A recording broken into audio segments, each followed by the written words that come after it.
Yo, yo, yo.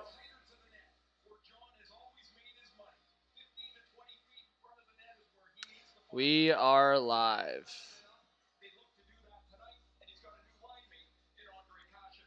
All right. Let's go.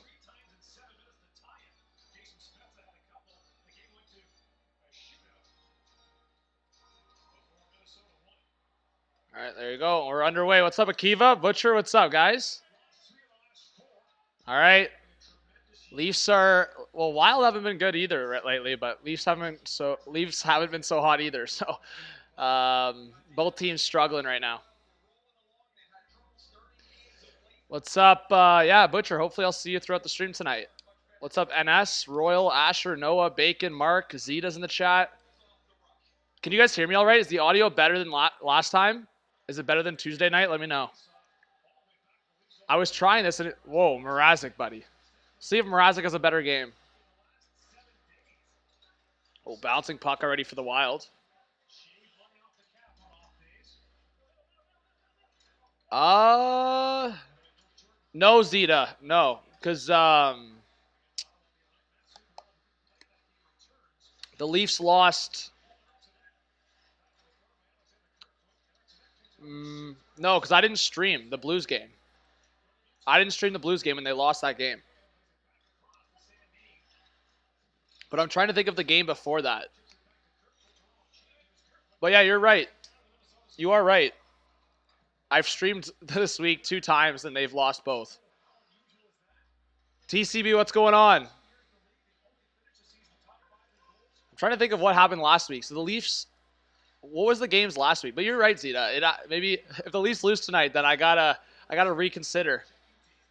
But again, guys, hey, say hello if I haven't said hi to you yet. So Samuel, a nice thing against the Leafs. Who are the Flames playing tonight? Is it the Canucks? I think it's the Canucks.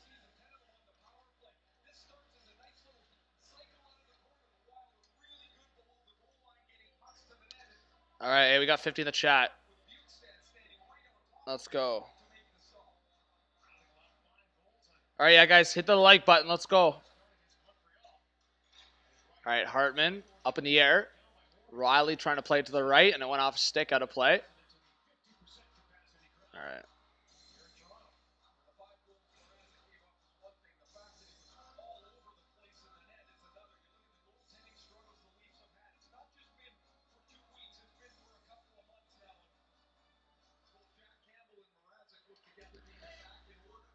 All right, so the Wild got an early shot going here. Let's see. All right, cool.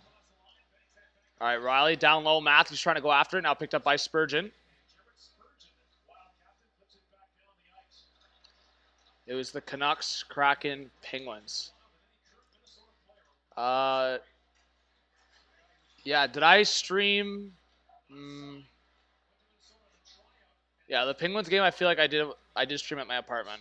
So you are right in the sense that since I've come here, the Leafs have lost, 2 games in a row. That St. Louis game, I didn't stream, so. But yeah, the superstitions. Yo, what's up, Olson? What's up, Blended? Nate's, York. All right, Tavares in the middle. Here come the Wild.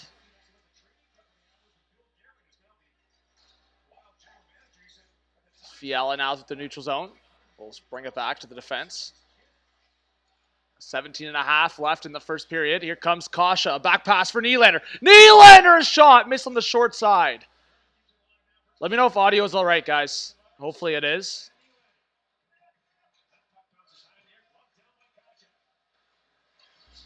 Audio all right? All right. And let me know if I need to put it louder or lower. So I'm just trying to monitor the audio because this mic is, I think, sensitive. That's the only thing I'm worried about. I think it is clear, but I think it's sensitive. What's up, Owen? Welcome if you're a new subscriber. Yeah, hit that subscribe button if you're new. Let's go. Hit the like button, guys. Boldy with a shot. Or sorry, that wasn't Boldy. Who was that? But that was a bad turnover by the Leafs.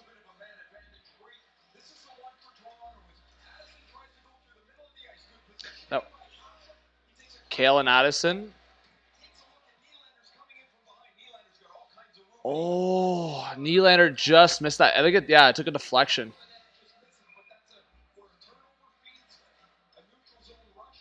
All right.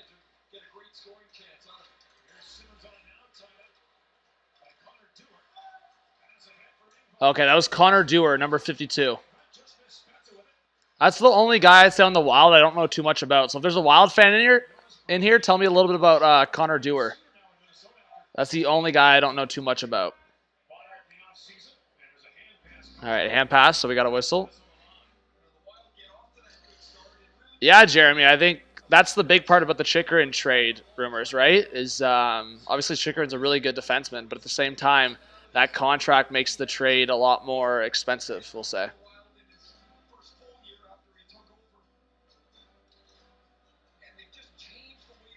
Gamer mic? Yeah, just one of my gaming mics that is working. Honestly, the other mic that I was trying to use, the other gaming mic, it wasn't working. This one works for some reason. Even though it looks a little funky, I'm all right with it. Whatever. It gets the job done. All right, I'm doing this again. I got to sit back or else my back's going to be totaled by the end of the stream. A long shot through the traffic that was blocked in front. Good job by Lyubushkin. Guys, so Lyubushkin's another case of another player that changes his number after one game. I think I talked about this like a while ago, maybe like a year ago, because there was a couple guys that did it where you get traded or you sign with a new team, you have this new number, and you either just don't vibe with it or you change it. Lyubushkin had his first game, obviously, Tuesday against Columbus. He was 26 for that game. Now tonight and going forward, most likely, he's going to be number 46. So Lyubushkin's 46. So if you get your hands on a number 26, Ilya Lyubushkin, that's a rare jersey right there. No worries, Virtual. It's good to see you here. There you go, Jeremiah. Yes. I know. Look at that. It's a little sensitive of a mic, but it gets the job done. All right, Riley on the breakout here. All right.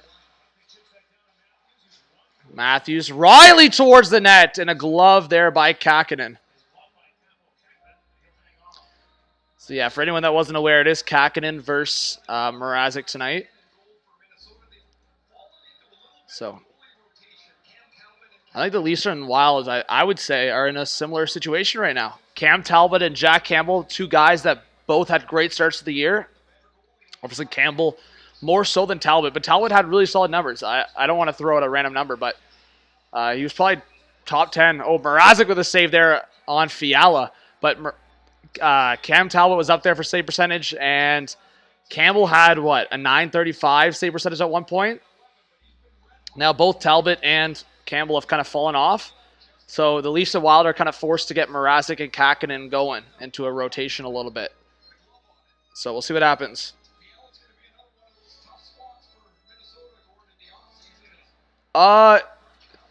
Yeah, Zeta. They could have had a conversation about it, kind of saying either Steves wouldn't get called up the rest of the year, or an agreement where if Steves does get called up, he's going to be wearing a different number. So good point on that, Zeta. Yeah, I do remember that now, that Steves was 46 when he got called up to the Leafs.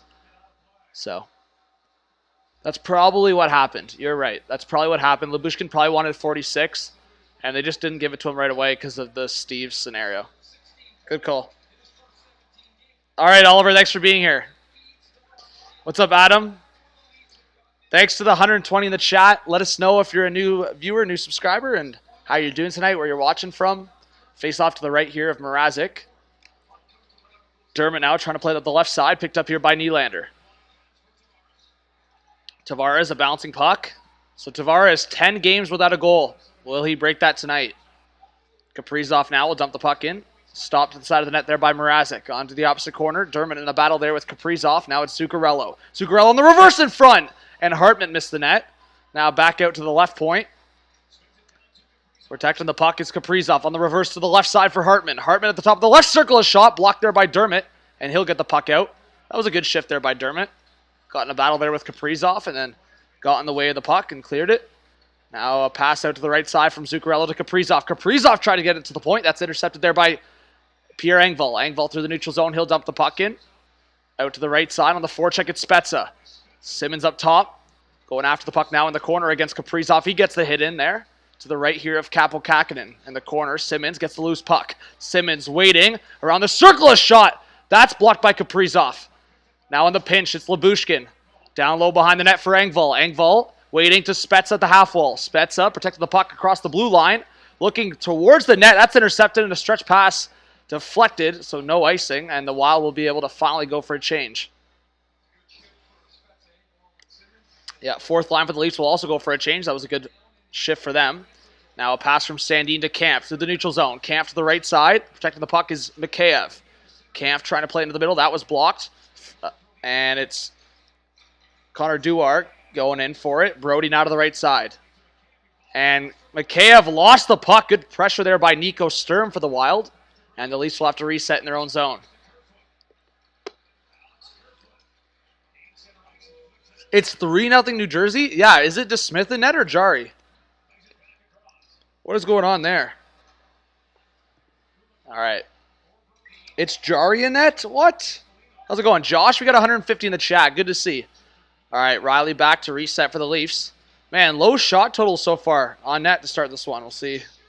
Oh, a long one there. Stopped by Mrazek. Watch, I probably reverse jinx it. There's going to be a lot of shots now, folks.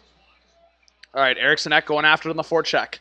On the reverse down low for Marcus Foligno, being tied up there by TJ Brody. To the right there of Peter Mrazek. Matthews trying to come in and help. And a battle there with Nick Bustad. Now picked up here by Morgan Riley up the left side. Deflected. Tipped off the stick there of Spurgeon. He'll try to send it up. And picked up here by Marcus Foligno. Foligno waiting. Good back check there by Matthews. But stolen back there by Eriksson Ek. In a battle there with Dermott. And stolen by Bunting. And the Leafs will make their way up the zone. Now Matthews didn't like what he saw. So he sends it back to Dermott. And Dermott forward for Marner. Marner now waiting. Out to the right side. That was blocked. He'll be able to reset himself. 3 goals on 9 shots for Tristan Jarry in that game. Wow. What's up, Raybro? How's it going, man? Big shouts to Raybro in the chat. And puck deflected out of play. 11:35 left in the first period. We're going to get a commercial break. Shots are 3-1, I believe, for the Minnesota Wild. A little official broadcasting here, folks. But yeah, at any point, thanks to everyone for being here. And mods, please, at any point, let me know if the audio or visual are a little suspect. All right. Let me put this volume a little lower.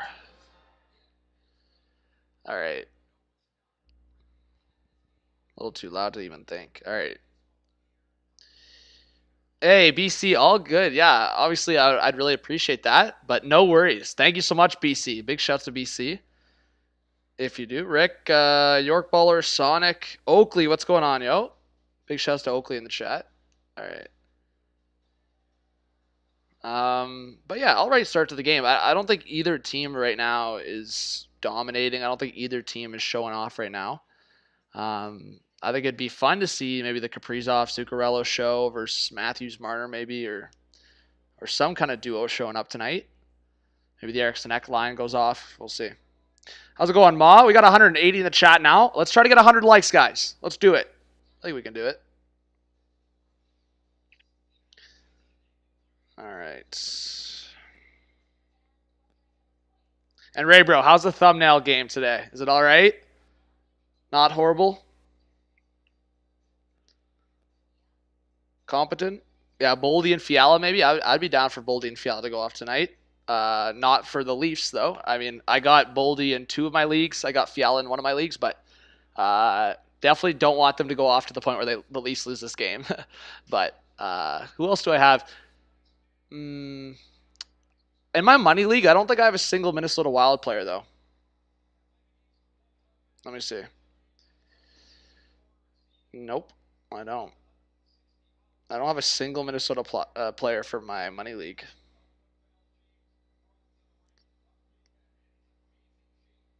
All right. I picked up Kähkönen for a couple weeks, but he wasn't doing so hot for me, so dropped him. How's it going, Mark Howard? Thanks for being here. There you go, Sita. Yeah, for the Leafs in my money league, I actually just picked up Bunting like a week or 2 ago. I got Bunting, I got Riley, and I got Tavares. All right, Wild on the reset. Man, they took away the shot registered for the Leafs. What? Man, Riley had a shot. They took that away from Riley. Hopefully someone doesn't have a over 2.5 for Riley shots or something like that. Yeah, I don't know what happened there, Zeta. All right, Wild sent it down, a race for the puck, and that was delayed icing. But icing against the Wild, 10:56 left.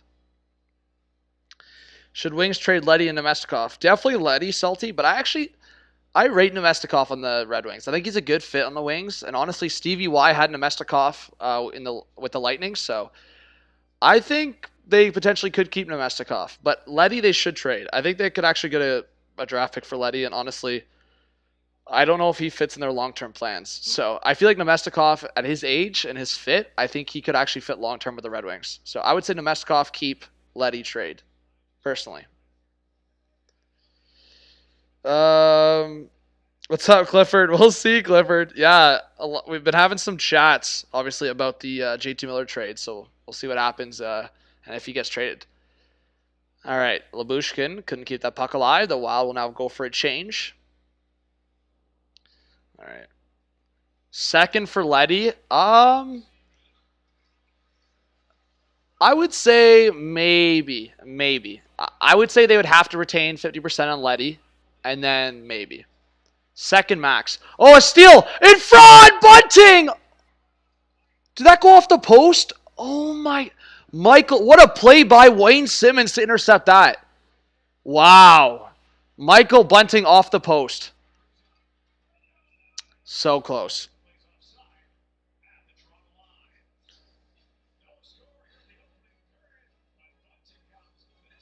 Swerve, what's going on? See, I want to see some more Wild fans in the chat. What's going on, Swerve? Yeah, guys, let us know if you're a Wild fan in the chat. I don't think the Leafs are locked in for a win at all tonight. I think, I know both teams have struggled lately, but I think this will be close. I was going to lay a prediction, guys. I think I could see overtime for sure for this game, to be honest. I think, I know the Leafs are just part of an overtime, but I could see a back-to-back overtime scenario. I'm going to say Mrazek bounces back. I'm going to say Leafs win this one 3-2. I could be wrong, but we'll see.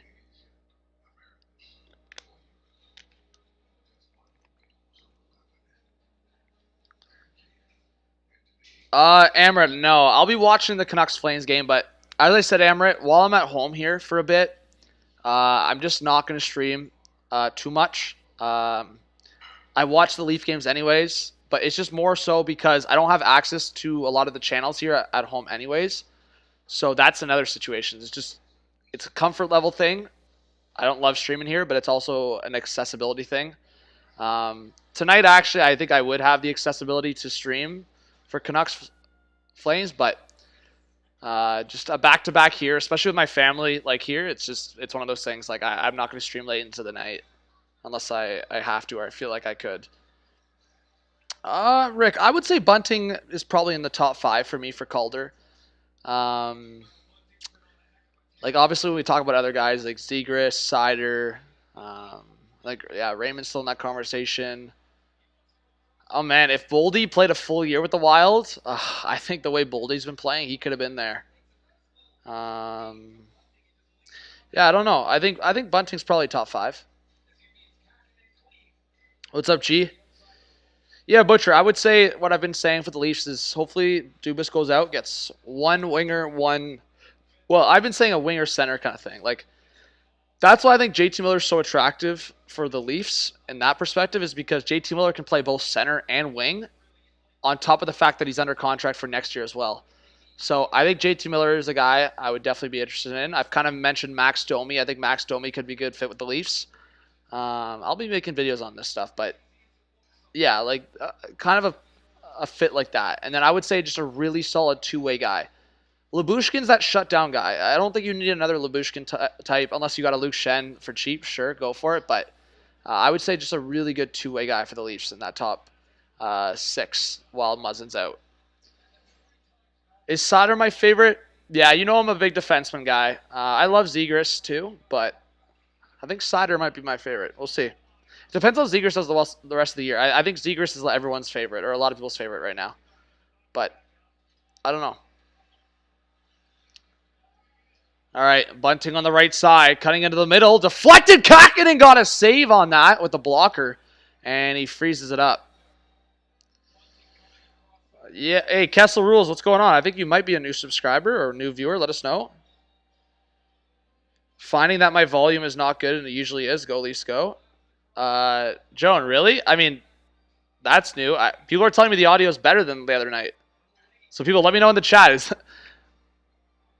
If you're referring to, Joan, if you haven't been here in a while, I just said the audio is not going to be great this week because I'm at home. So if that's what you're going off of, like my regular audio and my regular setup, then I guess, yeah, the audio is not what it is usually, of course. Kessel Rules, you're a new viewer? All right, thank you for being here. Volume's fine for you, James? Okay, well, thank you guys again. I'm at home. I'm not in my usual setup. I usually have my pretty solid quality mic, so the audio is the best then, but trying to make it work at home, you know? Jake, we're not going to talk about that. This is a hockey stream. The only thing I'll say, though, is I hope everyone, yeah, like my heart goes out to everyone or anyone that's possibly in danger. I'll say that.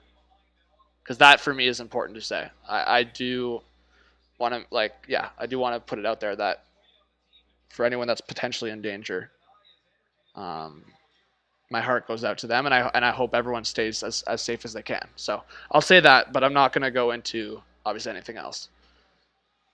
All right. All right, 8:30 left in the first period. Leafs on the forecheck. I'm just trying to clear some of these. All right, there we go.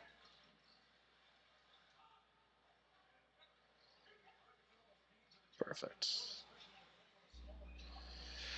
What's up, Nick?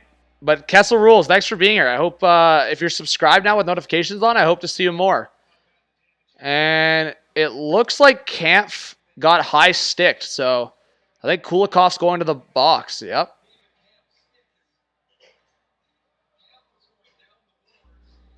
Let me see.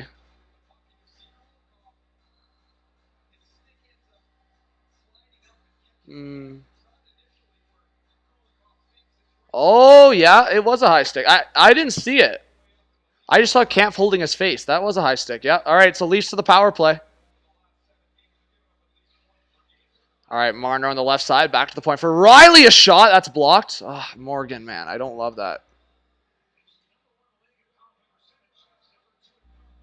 All right, Tavares to the right side. Nylander, a shot. That went out the far side. Again, another bad shot selection by the Leafs, but good keep by Riley at the blue line. Now Matthews on the right side. Nylander, another. The Wild are getting the lanes, but the Leafs got to chill out here. Tavares. Man, settle it down here for a second. Open it up. Marner down low in the corner. Back to the point for Riley. There's a broken stick in the middle that's kind of getting in the way of the Leafs here a little bit. Marner down low, Nylander. Nylander waiting. Nylander, that's another forced play. Good recovery by Tavares. Back to the point, Riley. Matthews at the face-off circle to the left of Kakinen. Back to the point, Riley, a shot. Another block. Horrible from the Leafs, man. I got to give credit to the Wild for these blocks, but at the end of the day, man, you're telling me 3 shots blocked? Oh, my God. And then a Marner back pass. Nylander's nowhere to be found, and that goes out of the zone. Matthews on the left side. They're keeping the top unit on, but oh, my God. Another blocked pass there from Matthews, and cleared. What was I going to say? Austin. Anyways, yeah, Line scored again. That's crazy, man. Line is just on a different level right now. 30 seconds left on the Leafs power play. They only have 1 shot on net. Bunting now on the left. Almost lost it. Good recovery. Back to the point for Sandin to the right side. Spezza. Sandin. Spezza. Waiting. Down low. Kasha waiting behind the net. Out to Spezza again. See, the second unit's doing the exact opposite of what the first unit did. They're not shooting. Spezza now across. McKay missed it. Oh, my God. Good keep by Sandin. Down low for Bunting. Power play over. Oh, my God. They didn't get it listed. Wait, what? I thought Kakinen got a piece of it. No? Okay, so that's even worse. The Leafs got no shots on net that power play. Wow. Yeah, I have line A in my money league, so I'm enjoying it. I hope he keeps doing it. Now that he's already done it against Toronto, I hope he just keeps doing it regardless now. All right, just over 5.5 left in the first period. Leafs going back to reset. Yeah, Blake, Matthews having a good year. Yeah, Jake, I thought you've been here. I just talked about it. I said Miller, Domi could be two good options on the forward group. On the left side, a shot there, stopped by Mrazek. But yeah, I'll make a video about it specifically in the next couple days, based on rumors coming out and what I think. But Miller and Domi are two guys I'd be interested in. I think Domi's definitely a lot cheaper and easier to retain. He's just a rental, so we'll see. Well, maybe the Jackets push for a playoff spot though. We'll see. They're on a run right now. All right, Matthews, Dermott. Matthews again in the neutral zone. He lost it to Zuccarello there, but good recovery by Dermott, man. Knock on wood, but Dermott's having a all right game so far. I really want to knock on wood for that one, though, because I don't want to jinx it. Uh-oh, that could be a penalty. Sturm wanted a penalty there, man. Liljegren had him tied up. It kind of looked like a borderline hold or hook or something there, but maybe the Leafs got away with one.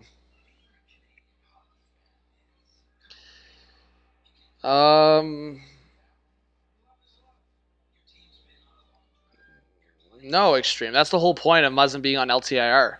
The Leafs have extra space now to work with. So they have extra flexibility to work with. So Muzzin's going to stay on LTIR.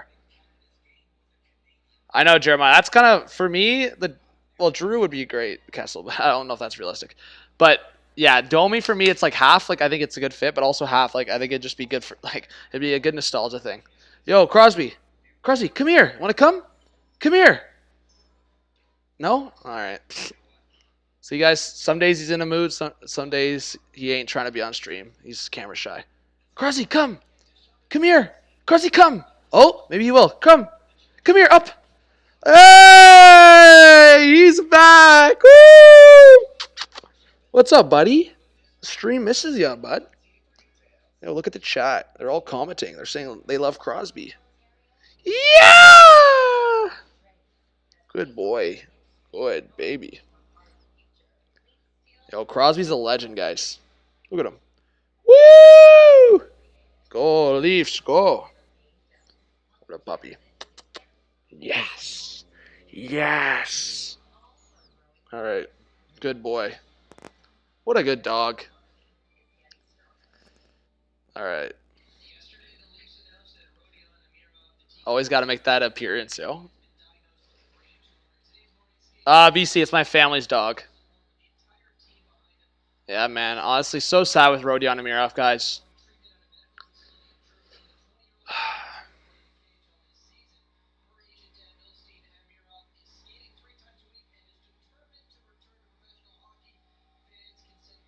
I don't know. I hope he can get through this. How's it going, Leafs fan? What's up, Victoria? West Central, what's up, buddy? How is this game boring, man? I mean, it's a little slow to start, but we know that's how games go sometimes. It's just the first period, man. I think this game is going to be one of those that once the seal is broken kind of thing, like once the first goal goes down, I think it's going to heat up. But you also have to think, man, these two teams, they don't play each other often. They're feeling each other out. And both these teams have been struggling lately as well. So,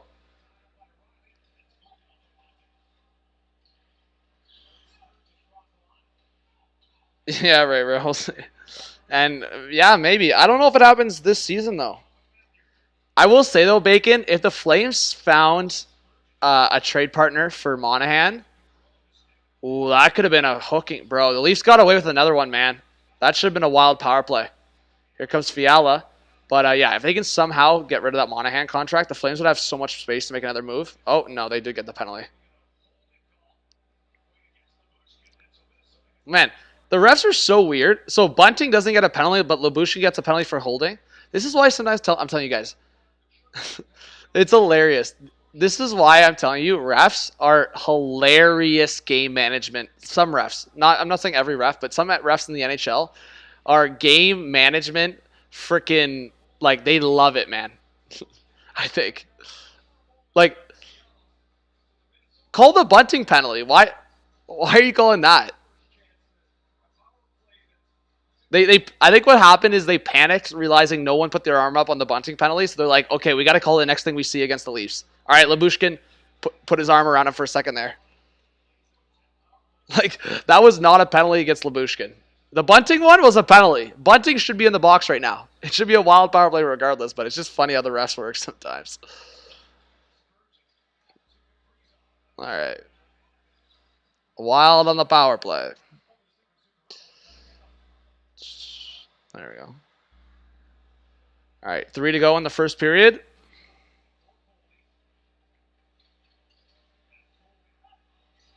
Well, yeah, Carter, that's what I mean. Game management or makeup calls, refs are hilarious for it. Zuccarello to the left side, a one-timer. That missed. Held there by Boldy. Back to the point for Zuccarello. Down low for Kaprizov. Kaprizov holding on to the puck to the left of Mrazek. Now Boldy in front. Oh, what a play by Boldy. Eriksson Ek missed a wide open net. I mean, not that he missed with the puck on his stick. He just missed the puck. But what a play by Boldy there. Eriksson Ek, I think it was such a great patience play there. I don't think Eriksson Ek was expecting it. Great, man. Boldy is going to be a player for the Wild, man. Like, Boldy and Rossi, I can't believe, like, how deep the Wild are already, like, in terms of underrated prospects, in terms of how they're built. The only thing, and this is honestly probably the only thing that's going to hold back the Wild a little bit, is those buyouts of Ryan Suter and Parise. Those are the only things that I think are going to be holding the Wild back. And this is why I still stand behind the take that I understand they wanted to just do it together out of it, like, just to clear it. But I still stand behind that they should have kept Suter and just bought out Parise, because I think it's just too much. It's too much combined. Oh, a bad giveaway there by Marcus Foligno. Here comes Kasha shorthanded. Kasha with a shot. That deflected off of Addison's stick, and that's it for the power play. Man, this game, honestly, someone said it was boring. This game has been kind of, in terms of what you expect from these two teams, it's definitely been underwhelming in terms of, like, action. And in terms of, like, not really, like, plays not really developing. And we got an icing. TNC, yeah, it's a little slow. What's up, Victoria? Hey, 250 in the chat, guys. How you doing? How's it going? Please, again, if you haven't yet, hit that subscribe button. I know the quality's not the most clear tonight, the most top-notch, but just at my family's house, so I don't even want to say next week, because I might be staying here for a bit longer. But by, like, later next week or the week after, like, basically into March, I'll be back at my apartment into March. Yeah, Joan, with Rodion is super sad. I hope they can find, like, they can come up with a plan, and he can, yeah, whether it's, like, getting removed or what. Again, I'm not a health official, or a health expert here, but I'm hoping that something can be resolved there, and he can, well, obviously, ideally for himself, return to hockey, but at the same time, just be healthy, just be able to live his life. So, yeah, we got 100 likes, but we could get a lot more. There's at least 125 people that have not dropped a like. Yes, TCB, thank you. Stadium Series stream, when is that, Logan? Remind me, when are the Lightning Preds playing? A long shot by Riley that missed out the far side. Is it on Sunday? Saturday at what time? If it's Saturday night, I definitely won't be able to stream for it. If it's Saturday afternoon, I might. All right, Riley trying to get it across the blue line. Yeah, I won't even be home Saturday night, guys. Like, I won't even be able to stream at all.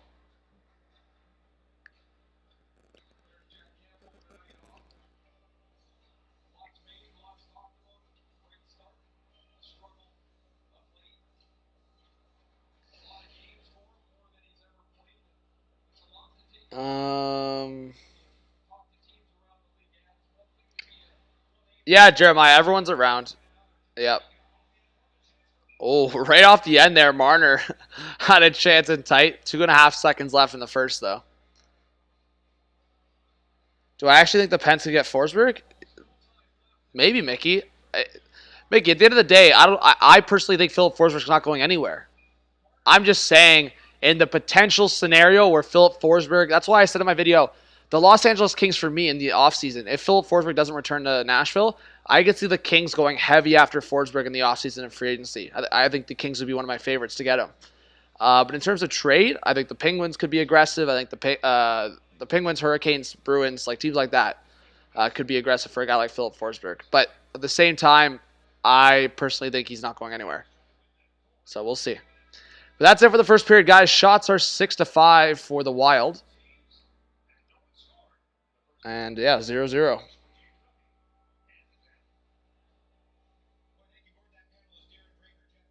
What do you mean, Mike? Oh, damn, Jeremiah. That was today? Yeah, definitely rest in peace. How's it going, Tin? Yeah, for sure, Peter. If Canada makes the World Cup, will you stream Canada's games? Maybe stream on the second channel. I haven't done a second channel stream in a while. I said I was going to maybe do content on the second channel more, but then I ended up putting some time into doing TikTok more, so. Yeah.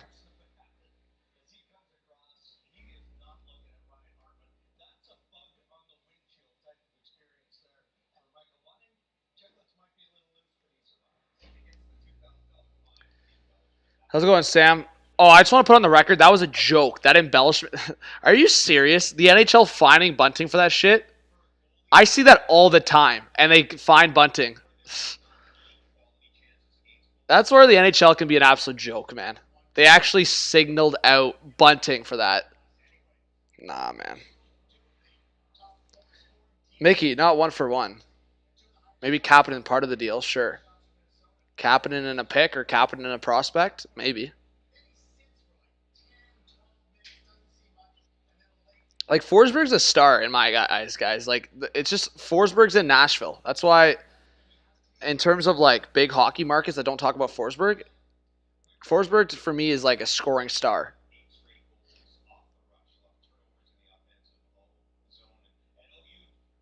DeHaan is like Sherrod, but worse. Yeah, I would say for sure. I think DeHaan is worse than Sherrod, and I think DeHaan's less physical too. But man, that's how I feel about it. I think obviously for a team like the Leafs, who are trying to get a little bit more maybe tougher to play against on their defense, it's one of those things for me that yes, you want to go after Sherrod, but there's other options out there. And I think for me, I'm a lot more comfortable giving up maybe a 4th-round pick for a guy that's a little worse rather than giving a 1st-round pick and a prospect for a rental defenseman. To me, thank God Dubas is on that page. Because I think last year, and the scenario was, I can understand where Dubas felt the pressure to trade at first, but it was a horrible trade. And from the start, I said that Foligno trade was super risky. I didn't love it, but I was willing to give it a chance. And obviously, by the end of it, it was horrible. Yeah. In no scenario, unless it's Philip Forsberg, would I want the Leafs to give up a 1st-round pick for a rental. To me, like, that's the only guy I'm actually thinking about right now is, like, Philip Forsberg and maybe John Klingberg. But, like, I don't even want that because I would say only if Klingberg came with an extension. Thoughts on the Blues? Yeah, I think I'm pretty high on the Blues if they can figure out goaltending in the playoffs, whether it's Husso or Binnington. If one of those guys can be at the top of their game, I think the Blues could go on a run. The only thing that would stop them is if the Avalanche get hot. Yeah, I don't know. The Wild for me they're up and down, man. There's some weeks I go the Wild could be dangerous. Then there's other weeks that I go the Wilds are not a cup contender. Like I think the Wild, regardless in how they've been this season, I think they're a playoff contender. But there's been some times where I actually go, could the Wild be a sneaky cup contender? Right now, I don't know. I think they're 3rd or 4th in the Central? Yeah, they're 3rd in the Central right now. The Avalanche, I would say, have the top of the division pretty locked up. So at this point, it's like the Blues, Wild, Preds, Stars, those 4 teams are going to be battling for 2 division spots, unless the Jets can get themselves back in that conversation. But it's crazy. I feel like a couple weeks ago, I didn't have the Stars in that conversation, but now they're only 4 points back of the Preds. And then, yeah, we'll see what happens in that Pacific Division, man. It's funny because the Canucks are not even fully out of it yet. The Canucks are only how many points back? Yeah, the Canucks are only 5 points back of the Oilers. So still a bit of a gap, but at the same time, it's not out of the realm of possibility. They're only 4 points back of the Stars, who are back in that conversation. So the only teams I would say in the West that are fully out of it, unless the Hawks pull something out of their ass, it's the Hawks, Yotes, Kraken. Those are the only 3 teams. And then maybe the Sharks. The Sharks are 500 right now. But Sharks are also very streaky, so we'll see.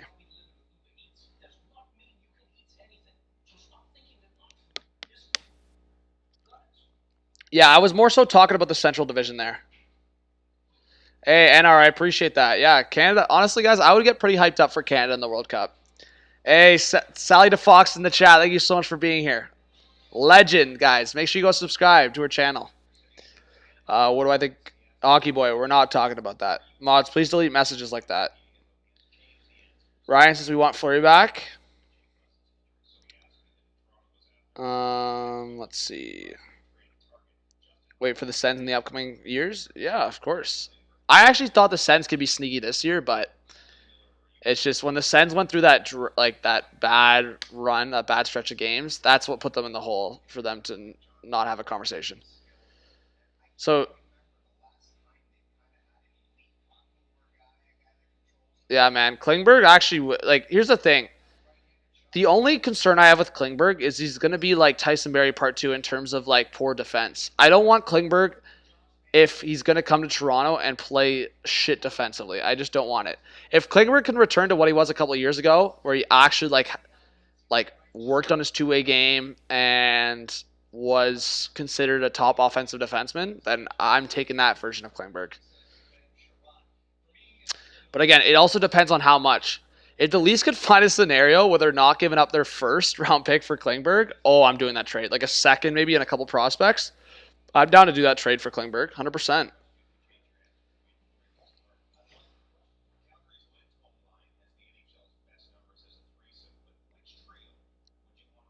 Let's see. Yeah, guys, please let's not talk any world stuff and political stuff. We're going to keep this out of the stream for tonight, guys. We're just going to talk hockey. I already kind of made my point earlier and said what I said, so if you want to rewind. So we're not going to keep kind of going over the same thing. We're just keeping it hockey.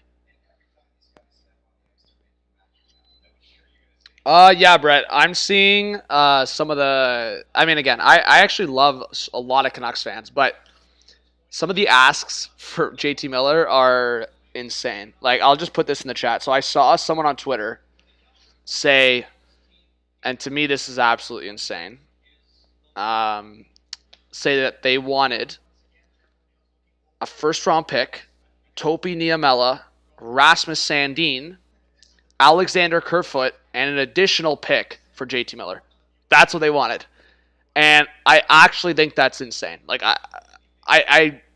To me, I think if you're thinking you're getting Niemela and Sandin, then clearly you don't know what's going on. Clearly you don't know the player of Rasmus Sandin, and clearly you don't... I think if you're asking for that, and I'm not trying to be disrespectful to anyone, but I actually think that if you're expecting both Niemela or Sandin, or even one of them, in my opinion, I think Niemela is maybe more realistic because he hasn't done anything in the NHL yet. He's just a prospect at this point.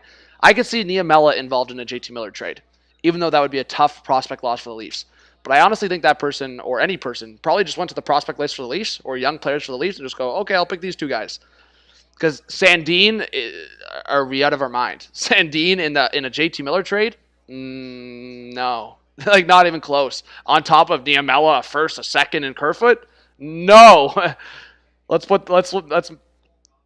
Matty Nyes, maybe salty, but again, it wouldn't be Nyes and Niemela here. Just because Nyes and Niemela weren't first-round picks doesn't mean they're not first-round pick talents. Bear scouts last year said Knies was a first-round talent. And Bear scouts that said if they were to redraft or go back to that draft, Niemela would be easily in that first round for his draft. So just because the Leafs scouting has gotten a lot better doesn't mean that they should just give up these guys they drafted in the third round. No. Maybe before. The Leafs scouting used to be shit. So sure, the guys they drafted in the third round could be tossed in trades. It's not like that anymore. The Leafs scouting is actually good, guys. The Leafs scouting is actually good. So some of these guys are getting steals mid-rounds. They're not just getting tossed away in trades, and that includes Niemela and Knies. If those guys or one of those guys are in a trade, it is for a JT Miller. And Rasmus Sandin is, I can't stress it enough. Some people need to listen to Dubas more. Sandin will not make it in a trade like that unless it's for an absolute superstar.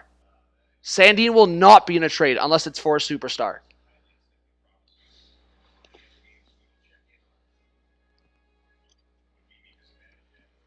All right, just wanted to make that clear.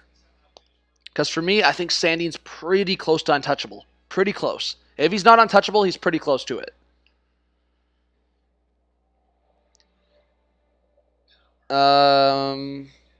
Yeah, we'll see NR if Luke Schenn gets traded. I think it's possible.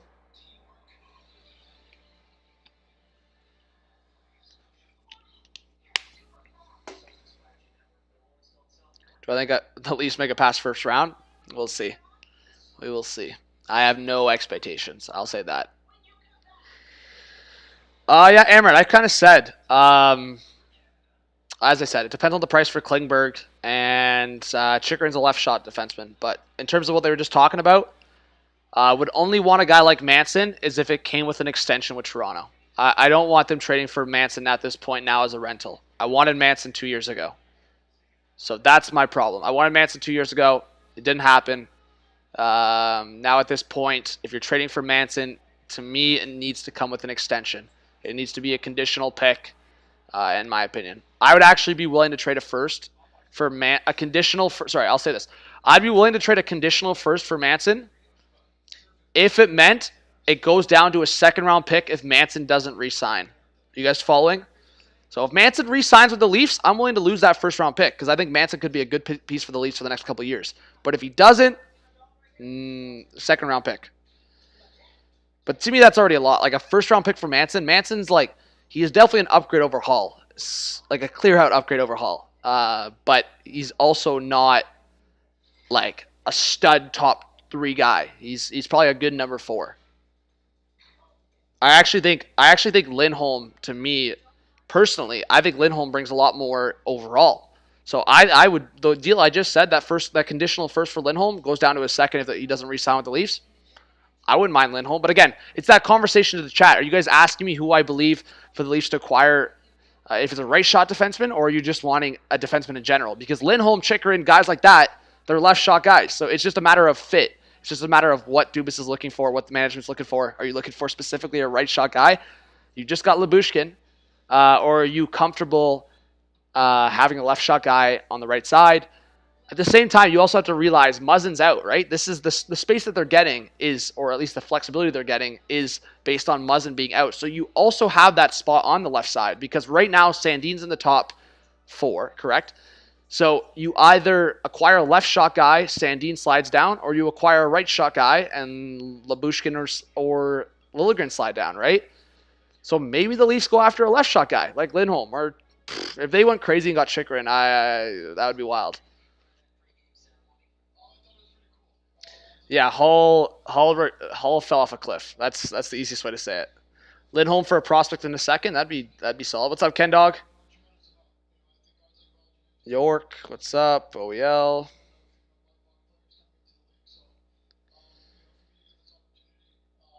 Yeah, York Ball. That's what I'm saying. Toronto playing Florida, Tampa. The one thing I'll say, guys, and I don't know if I love saying this, but I said this to my buddy the other day. The one thing that, like, I don't like the potential of the Leafs playing one of the Florida teams, but the one thing I'll like is this, and you guys keep this in your mind, because if you do want a little bit of hope or a little bit of, I don't know, perspective in a different lens, this is where I'd put it at. Let's think about the Leafs against weaker teams, right, over the last few years in the playoffs. And not necessarily that these are weaker teams, but weaker teams in terms of other top teams. I'm not saying Montreal was a weak opponent, right? But in terms of favorites, in terms of going into that matchup, Toronto was heavy favorites. They were titled as the way better team. Toronto against Columbus, they were titled as the way better team. They were titled as the heavy favorites. The Leafs in 2019 had a pretty good series outside of 2 games against the Bruins. Like the Leafs, I always say, they didn't have Kadri, and they still should have won that series in 2019. They had 2 bad games in the 2 worst times to have 2 bad games. Maybe 3 bad games, you could say. But at the end of the day, I think for 5 of the 7 games in that series, the Leafs were playing pretty good hockey against the Bruins in 2019. At least 4 of them, you know? And I just think the last 2 series, specifically against Columbus and Montreal, the Leafs just went invisible. So for me, sorry, I was a little slow getting to this point. Maybe it's a different scenario, and maybe the Leafs finally step up, knowing ahead of time that they have a crazy tough opponent to play against. Like the mindset of going against a Tampa Bay or a Florida, you'd have to figure, you'd have to know with everything on the line, knowing that if you don't win this year, this team might get blown up, or people are going to get fired, or people are going to lose their jobs, especially playing against a Tampa or Florida. That's the only thing I'd say, because the last 2 opponents for the Leafs, they've been the heavy favorites. But this year, the Leafs will not be favorites in the first round. Something to consider.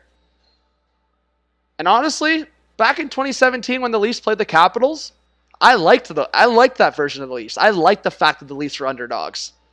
So what I'll say is, I actually don't mind if the Leafs are underdogs. I think it's sometimes nice to root for the underdog. So there you go. A little bit of a, Leafs first series, maybe Columbus, because Price absolutely dominated. I don't know. But that's kind of the point I'm making. You guys can agree or disagree or put some thoughts on that. But again, guys, if you're in here, thank you so much. Let us know where you're watching from. And I hope you do hit the subscribe button. Again, I'm not in my regular studio. If you go watch past streams, past videos, I'm usually in my setup at my apartment, but visiting family. So still putting on the effort to stream. And I appreciate you guys joining me tonight. So welcome to all the new subscribers. Please hit that like button, hit the notification bell. And thank you for being here. We'll see, Logan. We'll see, buddy. We'll see what happens. All right.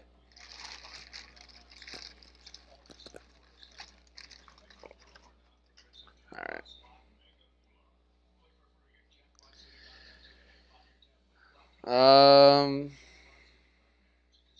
That's what I'm saying, JP, right? Montreal was heavy underdogs last year against Toronto, and look what happened. Peter, there you go. Yeah, Nevin, they definitely need to make some additions. But as I said, guys, I think in any scenario, even if the Leafs do make additions, how would the Leafs be listed as favorites? Unless they went crazy the second half and finished first in the division. That's the only scenario now where the Leafs would finish as favorites for a playoff series, is if they finished first in the Atlantic Division. Outside of that, I don't know how anyone possibly could put the Leafs as favorites against Florida or Tampa. There's no way. At least in my opinion, there's no way. Hey, we're 5 subscribers away from 42,550. Let's go. 5 more subscribers.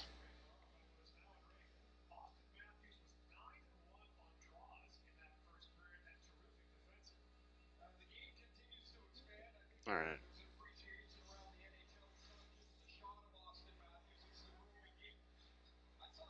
We got 265 in the chat. Thank you, everyone. Let's go. Who's my favorite Wild prospect besides Rossi? Yeah, I love Rossi. I would say he's not really a prospect anymore. He's here tonight. I love Kalen Addison. He's not a prospect anymore. He's probably like 21? I'm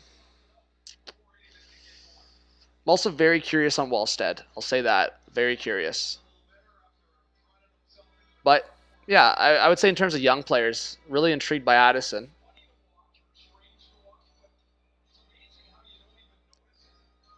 All right. We are underway for the second period. Yeah, Wild fans, make yourselves known in the chat. Definitely want to see some Wild fans up in here. All right. Back to the point. A long shot. Ooh, deflected. The Wild trying to get some early pressure here in the second period.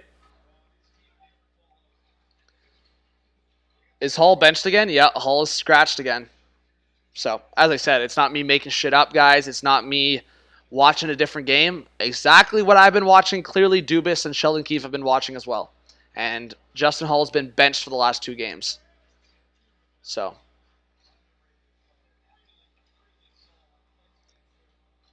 do you think Toronto will be the most active Canadian team in the deadline? I would say they're up there, King.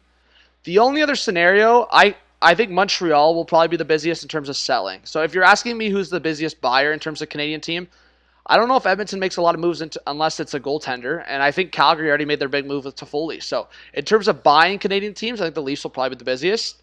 In terms of selling Canadian teams, the Habs will be the busiest. Only chance the Canucks are busier is if they make the JT Miller trade. So we'll see. All right.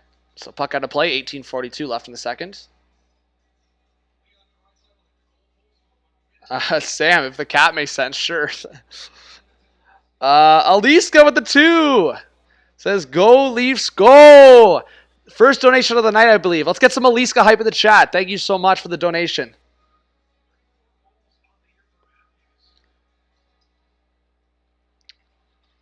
What's up, General? Yeah, but General, what I'm saying is the Flames made their big move in terms of, yeah, I don't think they're done either. I think they're going to acquire another player or 2. But the Leafs haven't made that big move. So I think the Flames will still be busy, don't get me wrong. But they already made a significant move. So just by, I don't know, to me, common sense. Like, I can't see them making another 2 big moves. Where I could see the Leafs making 2 big moves, you know? So I think the Flames could potentially make a significant move again. Whether it's trading Monahan or going after a defenseman. But I think the Leafs will make a couple more moves.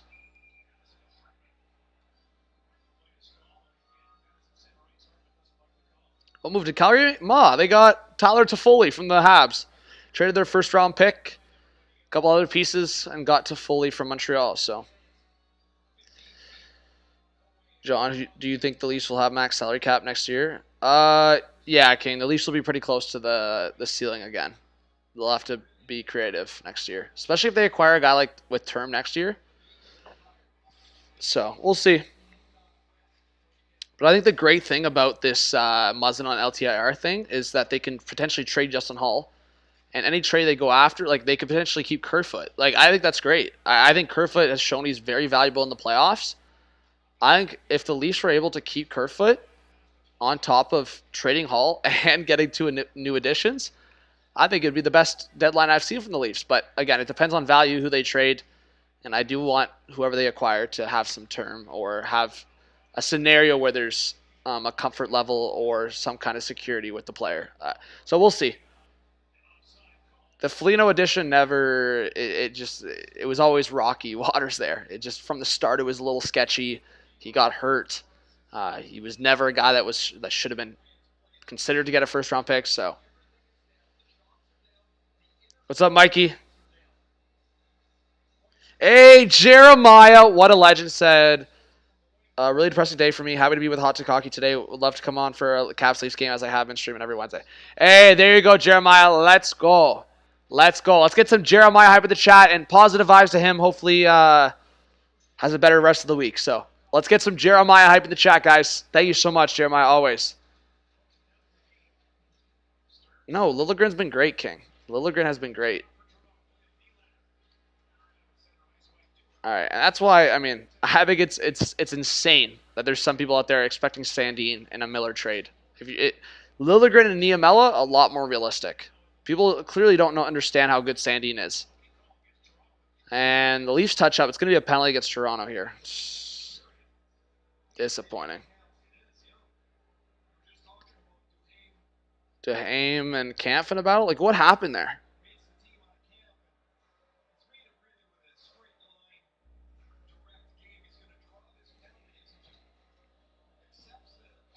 Personally, Salty, I don't want to give up Niemela or Liljegren. I mean, that's selfish, but for me, watching the Leafs disappoint in the first round every year here, I think the worst feeling for me would be trading one of Niemela or Liljegren and then getting booted in the first round. So that's why, for me, I don't want... Personally, if I made the call, I wouldn't trade any of those guys.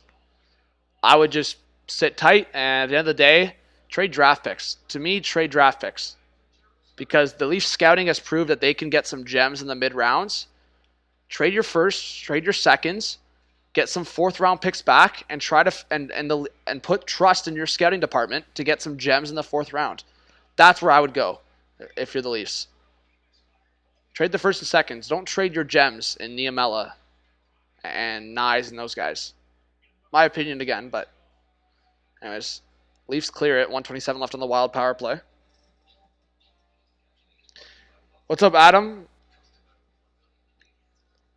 Yeah, King. I'm not as worried about Campbell as some other people are, but at the same time, I'm a guy that always kind of backs goalies for the most part. Like, I was on Mrazek's case against Montreal for sure, but for the most part, like, people were on Campbell's case for the game against Columbus, and Campbell's giving himself a hard time again. Like, just to me, I don't understand. Yeah, 1 or 2 goals Campbell could have had there, but at the end of the day, like, the picture shows it all. I just, no Leaf fans are pointing towards Matthews not having Laine in overtime or not getting to the shot of Laine in overtime right up the middle. Everyone wants to talk about that Campbell should be stopping a couple of those. Like, I don't know. And to me, it's just sad because everyone recognizes Campbell as one of the nicest guys ever, but is willing to point the finger at Campbell over a guy like Matthews making a mistake.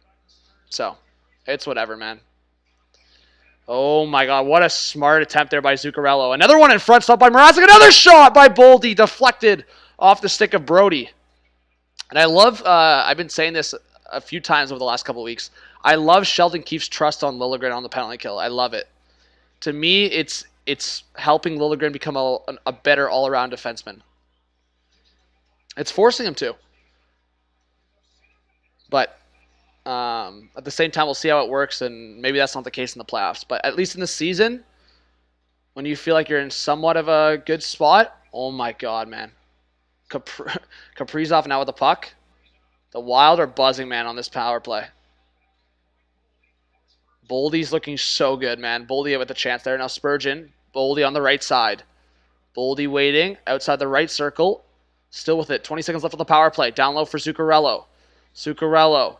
Still with it. Behind the net. Waiting. Back to the point for Spurgeon. Fakes the shot to the left side. Kaprizov with a shot. Good block by Kasha. Another one! Big save by Mrazek off Boldy. And Mrazek lost his helmet. Wild fans are probably going to be pissed at that one. But the puck went right off his mask, and he had to shake it off because it was loose. So face-off will stay inside the Leaf zone with 3 seconds left on the Wild power play. Let's see here. Oh, my God. Those are 2 good saves by Mrazek. But, again, this is the conversation, guys. And I would hope people don't make the comments on, oh, you were on Mrazek's case. This is, talk to Hurricanes fans. Talk to Red Wings fans. Mrazek is like this, man. And this is why I was worried when the Leafs signed Mrazek. Because he is so inconsistent. He'll go one game where he looks like one of the worst goalies in the league. And then he'll go the next game where he looks like one of the best goalies in the league. Maybe not one of the best. But that's my point, man. He's such an up and down goalie. And it goes with the injury bug, too. He is so up and down in terms of health, too. He'll be healthy for a while, then he'll get injured again. Healthy, injured, healthy, injured. It's just, that's Mrazek, man. Very inconsistent. Oh my God, Lyubushkin at the middle! Lyubushkin shot deflected into the corner. Bro, imagine Lyubushkin just went up the middle and snipped one. Pulled a Morgan Riley. What's up, Jason? No, Hansa, no worries. You never have to apologize for being late. Minnesota is a solid team. Marner now on the right side. We got 290 in the chat. Again, guys, let us know if you're a new viewer. If this is your first time, not my usual setup tonight, but appreciate all the support. Got under 14 left in the second period. Shots, we'll update that, are 8-7 for the Wild. Puck to the right side from Matthews to Liljegren. Liljegren with a shot. Glove saved by Kakkonen. And oh, Bunting got a little slash there on, who was that? A little conversation with Bunting in front. Was that Duhaime maybe? All right.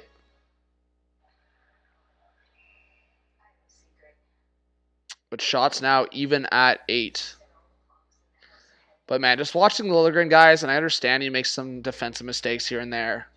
But his age, and there's There's a lot of Leaf fans over the years, guys, over the last couple of years that have, even my friends, that have told me, John, man, how are you still patient with Liljegren? Like, Liljegren's like such a bust, man. This guy's not going to pan out. Like, I could probably call up my friends on this one because I was in the minority on this one.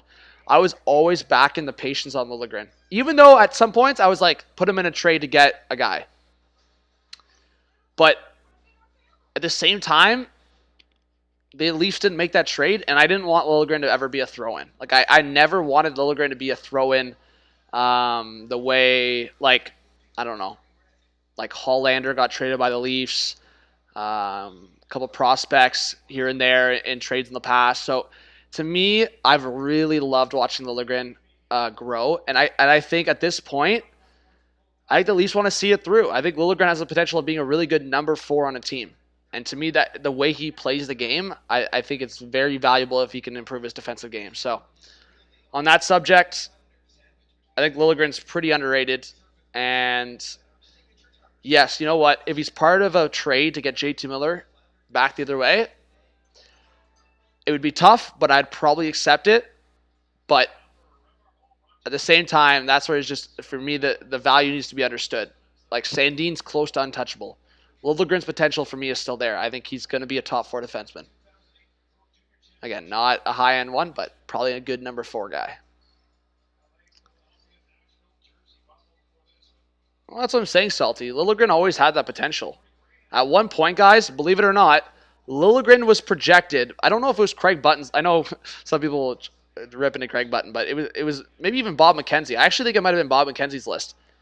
Don't correct me if I'm wrong, but someone on TSN and some of the scouting departments had Liljegren ranked number 2 in the 2017 draft at one point. Behind, obviously, Nolan Patrick. It hasn't panned out because of injuries and stuff, but Liljegren was ranked like number 2 or number 3 at one point for that 2017 draft.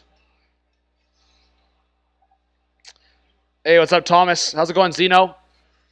Leafs tried to get something going there. The second line needs to get going for the Leafs here. Tavares, toe drag, and a shot. Deflected into the opposite corner. JT's got to get a goal here, man. Good keep by Nylander, man. He got hit there by Sturm, and the Wild get it out. That's what I'm saying, Nick. Liljegren's sometimes inconsistent defensively, but his skating and puck abilities, man, are insane. Liljegren's such a good skater. All right, Brody up the right side. That's why I'm saying, man, he's got all the skill sets. For me, the Leafs, if they can keep working on like the defensive game and structure with Liljegren, I think he's going to be very good. And the fact that he's a right shot guy too, that's why I personally want to keep Liljegren and Niemela. I think the Leafs could build a really solid defense core. And defense has always been a problem with the Leafs in the past, right, guys? So that's why I'm not really quick to trading one of Niemela, Liljegren, or Sandin. Personally, I wouldn't. It's a little biased because I'm also a big defensive guy, but anyways. I just think Riley at some point here is going to get older. I would like to be able to watch some good defensemen. Yo, Jeremiah. Wait, I missed a dono from Hamza? Did I? I don't think so. Oh, you'll pay. Just kidding. Enjoy the stream. It's my 1-year anniversary as a member. Keep up the great work, HTH. Let's go. Oh, yeah, the 12 months. Thank you, Jeremiah. Let's get some Jeremiah hype in the chat, guys. 1 year as a member and the $10 dono. Let's get some Jeremiah hype. Thank you so much, legend. Let's go. Oh, puck in the middle. Simmons with a shot. Stopped by Kakkonen. Oh, unless it was blocked in front. What a chance there for Simmons. Icing waved off on the other side. Wow. We got over 300 in the chat. Let's go, guys. Thank you so much. Swerve, because it's 50% capacity at Scotiabank Arena still. I think in a couple weeks it's going to be full capacity again, but right now it's 50% capacity.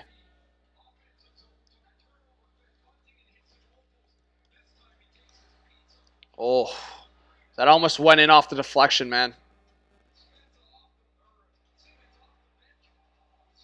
What's up, Pete? Amelia?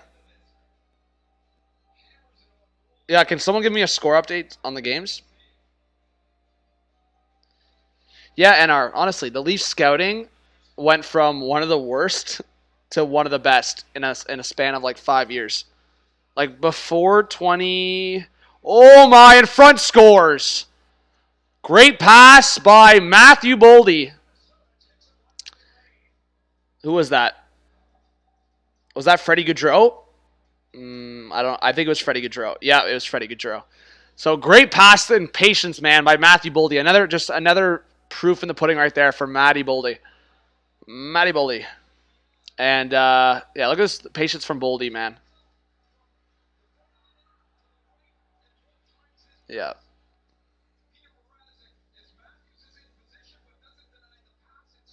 Matthews. That's on Matthews. Just if anyone was confused, we all love Matthews. We get it. But that was on Matthews. I just want to make that clear. That's Freddie Gaudreau is a center, and Austin Matthews is, and he's trying to cover the pass, and he doesn't get it. We'll see people argue that Mrazek could have made that save, and sure. But Mrazek's already made some good saves in this game, and to me, that's simple coverage. There was no reason for Matthews to be floating on the side of the net there. But, like, Boldy is in no, like, there's no harm there. And, oh, Matthews coming in, and that's Matthews making up for it. Matthews at fault for the goal against, but Matthews goes, hey, screw you, HTH. You're slandering my name? All right. Didn't even update the score yet. Matthews comes hot on the left side and snipes one. Yo, Matthews reverse jinx. Yeah. Matthews makes me eat my words. I love it. I'll take that every day of the week. Look at this. This is Matthews so random. Makes a play for himself around the left side and just snips at top right corner. Unreal. Unreal. Make me eat my words. Oh my God, yeah. 35 goals for Matthews, man. This guy's going to get 50 easy. Yo, Virtual with the 5. Thank you so much for the dono. Says, guess I'm late, Jeremiah. Thank you. Yeah, getting the late fees in. If you're late to the stream, nah, I'm joking. But that's funny. Late to the stream, contribute to the Leaf Pain Fund. Contribute to the Leaf Pain Fund. All right, guys, big question in the chat. Will Austin Matthews get 60 goals? Kerfoot, oh, trying to go up the middle. Try to get to the left side. I mean, that's a tough, like, that'd be tough, man. How many games do the Leafs have left? 30. How many? Like, he would have to get 25 goals in, like, 35 games or something like that. Or, like, less. It'd have to be, like, 25 goals in, like, 33 games. I think he probably gets 50, and maybe, like, he gets 50 for sure. Maybe 55, in my opinion. I don't know about 60.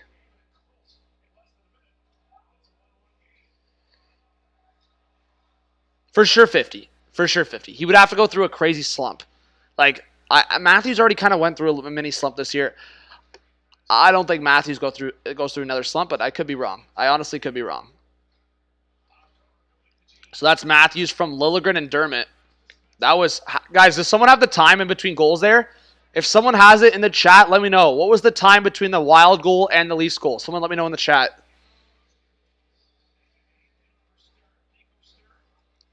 All right. King, the trade, what do you mean starts? The trade deadline, you mean the broadcast, or are you asking me when the trade deadline is? The trade deadline's, I believe, 3 o'clock, the way it usually is, on March 21st. So we got a whistle here, and we're going to get a commercial break. My God, what a snip by Matthews. Holy shit, man. You know what? Matthews had a little bit of a defensive mistake on the Wild goal, but offensively and with that shot, you can't go wrong with Mr. Austin Matthews. It was 27 seconds? All right, thank you. Good response by Matthews. I'm glad I tripped him a bit. He can handle it.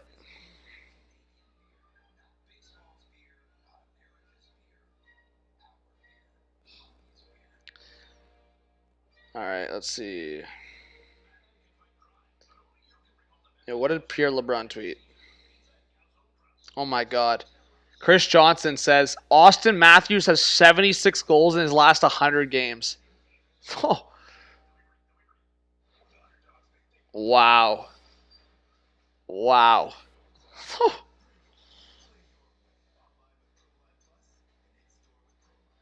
Insane. That's what I'm saying. Based on that goals per game, he could literally get 60 this year, but he would have to keep that crazy pace.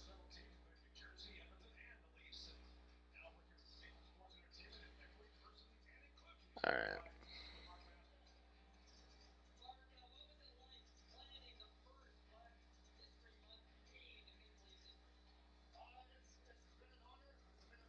Mark Fraser in the building. What a Leaf legend. All right. What's up, Pudgy? No, I don't really play Chell 22.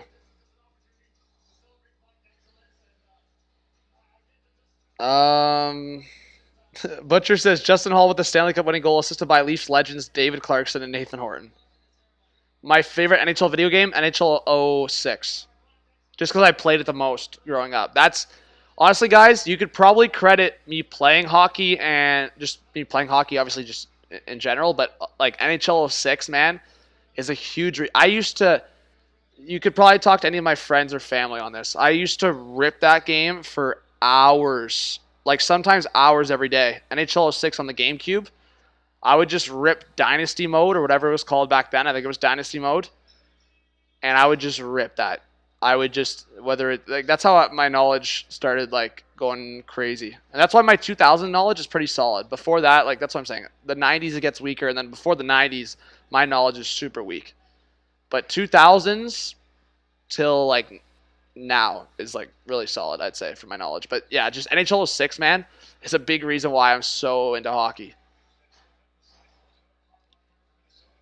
Yeah, like Nate, I had a bunch of the like NHL 2. I think I had like NHL like 96 or something, one of the 90s games sitting around that I used to play a bit. But like NHL 06, I got when it was fairly new. Oh, Bunting with a shot on the left side, stopped by Kakkonen. We're back from commercial break, by the way. But NHL 06 at the time, so I was like fairly young. But I probably got NHL 6 like in 2007. It was like a very new game or like fairly new as a kid. So when my dad got me that, I like thought it was like the craziest thing. Like it was like a fairly new video game, so I just ripped that. And Vinny Lecavalier was on the cover. I went nuts with that game. Leafs PR just tweeted Mikheyev is left with non-COVID illness. Man, what? What happened there? But he just wasn't feeling the best, I guess. All right, so no Mikheyev for the rest of the night. All right, Wild trying to get something going here. 1-1 a hockey game. How's it going, Amelia? You ripped NHL 13 the most? Fair. Oh, Bunting now. Up the middle. Whistle space. Bunting with Marner. Oh, my. Matthews to Bunting. A one-timer. Kakkonen with a stop. Man. Bunting shouldn't have slowed up, man. Bunting, your best attribute is driving the net. I think he was trying to open up to look to see if he could pass to Marner there, but that was a 2-on-1. Just drive the net if you don't got the pass. Okay, so Bunting was tripped apparently, so the Leafs are going to get a power play here coming up.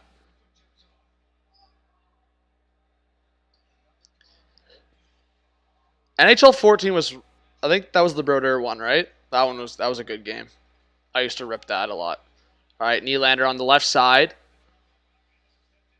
Like, man, I feel like since 14 or 15, like one of those games, man, they've been basically just reusing the game and just doing slight change. Well, actually, recently they've been trying to make bigger changes, but I don't know, man. Shell's kind of lost my interest a little bit. But I still rip ESHL. I rip EASHL with friends a lot. So what even happened here? Oh, a little glove to the face of Bunting. Yo, Bunting doesn't give a shit, eh? I love it. So he just got a $2,000 fine for diving, and he just gets hit in the face and just soaks it. I love it. I don't really care, man. Honestly, the fact that Bunting actually got a fine for what he did against Pittsburgh is a joke. I see that shit all the time. And it wasn't embellishment. I don't know, man. I don't know if I believe that embellishment. I feel like embellishment's got to be your arms up in the air and you fall easily for nothing. Like, when we compare it to soccer, it's night and day. Looks like people get, like, I don't know. Anyways, back to Matthews. A one-timer. Glove saved by Kakinen. I won't even go into that discussion, to be honest.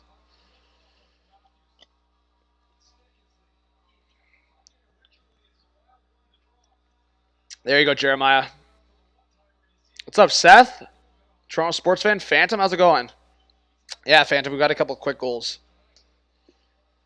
Moon, NBA should take up the rule. I think I've already said this to you guys, but the rule in all of sports. This is actually in all of sports. The rule I hate the most is the taunting call in the NFL, guys. That's got to be the worst rule, the worst thing that's been implemented in major sports recently, is the taunting rule.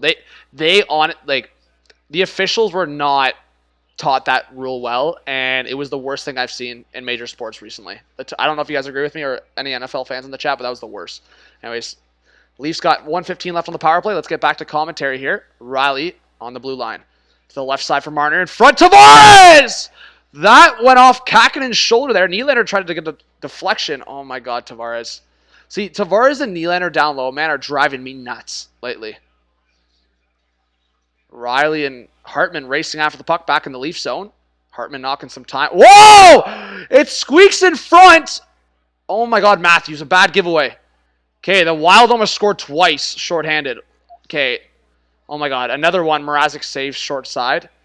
Get the top unit off. I don't usually say that often, but get the freaking top unit off. You guys never hear me saying that, but get that top unit off right now.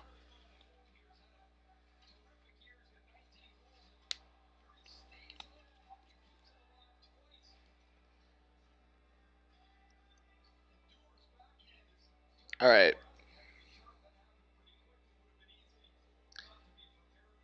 Yeah, Mikey. It would, yeah, I know. The Wild, it seems like the Wild are on the power play right now rather than the Leafs. Sorry, I don't even have the Leafs graphic up right now. But anyways, yeah, that's... There's not even a point. Unless the second unit gets something going. Let's see if the second unit for the Leafs can get something here. Sandin, drop pass for Spets. There's the left side for Engvall's on the power play because McKayev's done. Leafs are getting a penalty. It's hilarious, man. Honestly, who got this penalty? I want to see. Sandin, are you kidding me? Let me see what this was.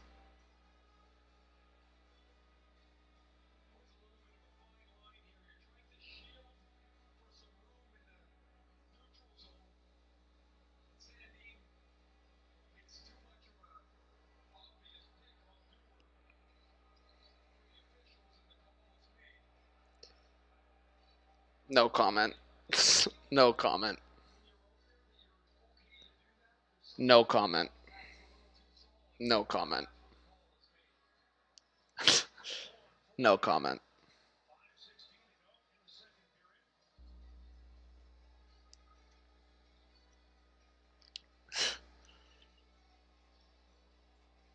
Lafreniere scored. These refs are weird tonight, man. They're calling some weird things. I can't even say, here's the thing. I guess by definition that's interference, but I feel like I see that type of play every single game, 5 times a game at least. But I guess that's why I'm saying no comment. By definition, I guess it's interference, refies. I guess it's interference. Anyways, for people that are not watching, Sandin basically set a low-key pick. Oh my god, a long shot by the Wild deflected. Mrazek, another save. Mrazek holding his own right now. But yeah, it was a low-key pick from Sandin. I don't know what to say. He was already standing there. So, don't know what to tell you.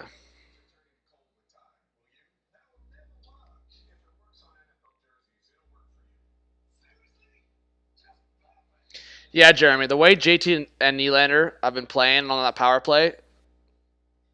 Here's the thing, though. The Leafs have the best... I believe they still have it. I think the Leafs still have the best power play percentage in the league right now. So, you don't really want to mess with that, but at the same time, Tavares and Nylander, the last... however long Tavares hasn't scored a goal. I was saying this to my brother. If Nylander didn't score those 2 goals against St. Louis... Nylander would be, to me, in the same conversation as Tavares for how bad they've been. Nylander had the one game where he scored 2 goals against St. Louis. Outside of that, the last probably 10 games, Nylander and Tavares have been write-offs, for the most part. yeah, the Nylander Tavares have not been good.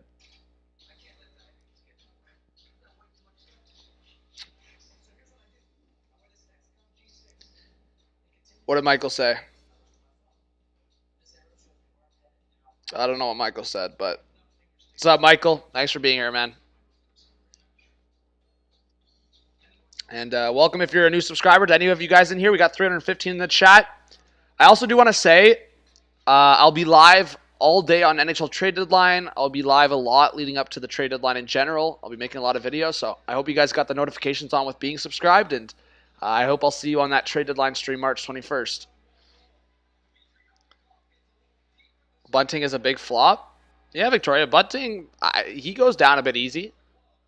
Like I said, probably my bias there. I think Bunting's probably got to stay on his feet a little bit more, but at the same time, Bunting has kind of made himself a little bit of a target too on the Leafs in a way. I think Bunting is only one of a few players in this team that actually gets in the dirty areas a lot and kind of plays that style. So I think it's a little bit of both. I think Bunting does flop at times, or maybe not. I don't even think the flop is the right word. I just think kind of how Kadri did it sometimes for the Leafs. Kadri drew a lot of penalties for the Leafs. Bunting kind of similar. It's just they know when they get, whether elbowed or face wash or whatever it is, they just soak it and just go down sometimes. So I agree with you, 100%. Oh, Marner with some space onto the right side and shot shorthanded, stopped by Kakinen. So yeah, the Wild are now on a power play with the Wild penalty expiring.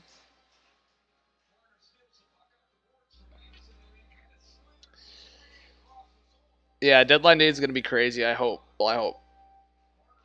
In the moment, what's up, Terry? Pete, how's it going? Terry Dillon, how's it going?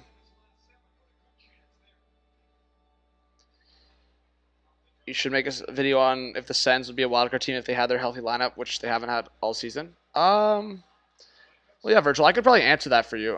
At the end of the day, the Sens goaltending at times earlier in the season was a huge problem. So I think even if they were healthy, I don't know if they would have been, because two reasons. The Metro's so tough. Boston's probably going to be a wildcard team in the Atlantic.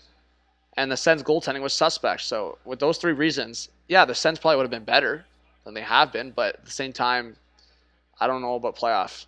So, hey, Bad Dog, there you go. Lafreniere's buzzing. Love to see it. I hope that's just the beginning for more to come. And yes, 420 left in the second. 420. Smoke him because you got him. Big Bad Dog hype. And thank you so much for the 5. Moto. Oh, a pass across the Wild. Almost got one there. And Foligno couldn't keep it in. Oh, Marner steals it. Oh, he was in his skates. Marner could have went for a break there. But yes, thank you so much, Moto. Let's get some Moto hype in the chat. All right, Wild on the breakout. Zuccarello to the right side for Spurgeon. 15 left on the power play. Good cut off there by Liljegren, and Engvall will clear it. Nice play by the Leafs. All right. Unless something crazy happens here, we'll see. Eriksson Ek, cut off there. Coming in, it's Boldy. Power plays over. Wild still with possession. Zuccarello in front, deflected. Stopped by Mrazek, and he'll hold on. So great kill by the Leafs. I didn't want to jinx it until they got it out or a whistle like that. So good kill by the Leafs. Moto, I'm at my fam's house, so just while I'm at my fam's house, no, obviously no studio, no jerseys.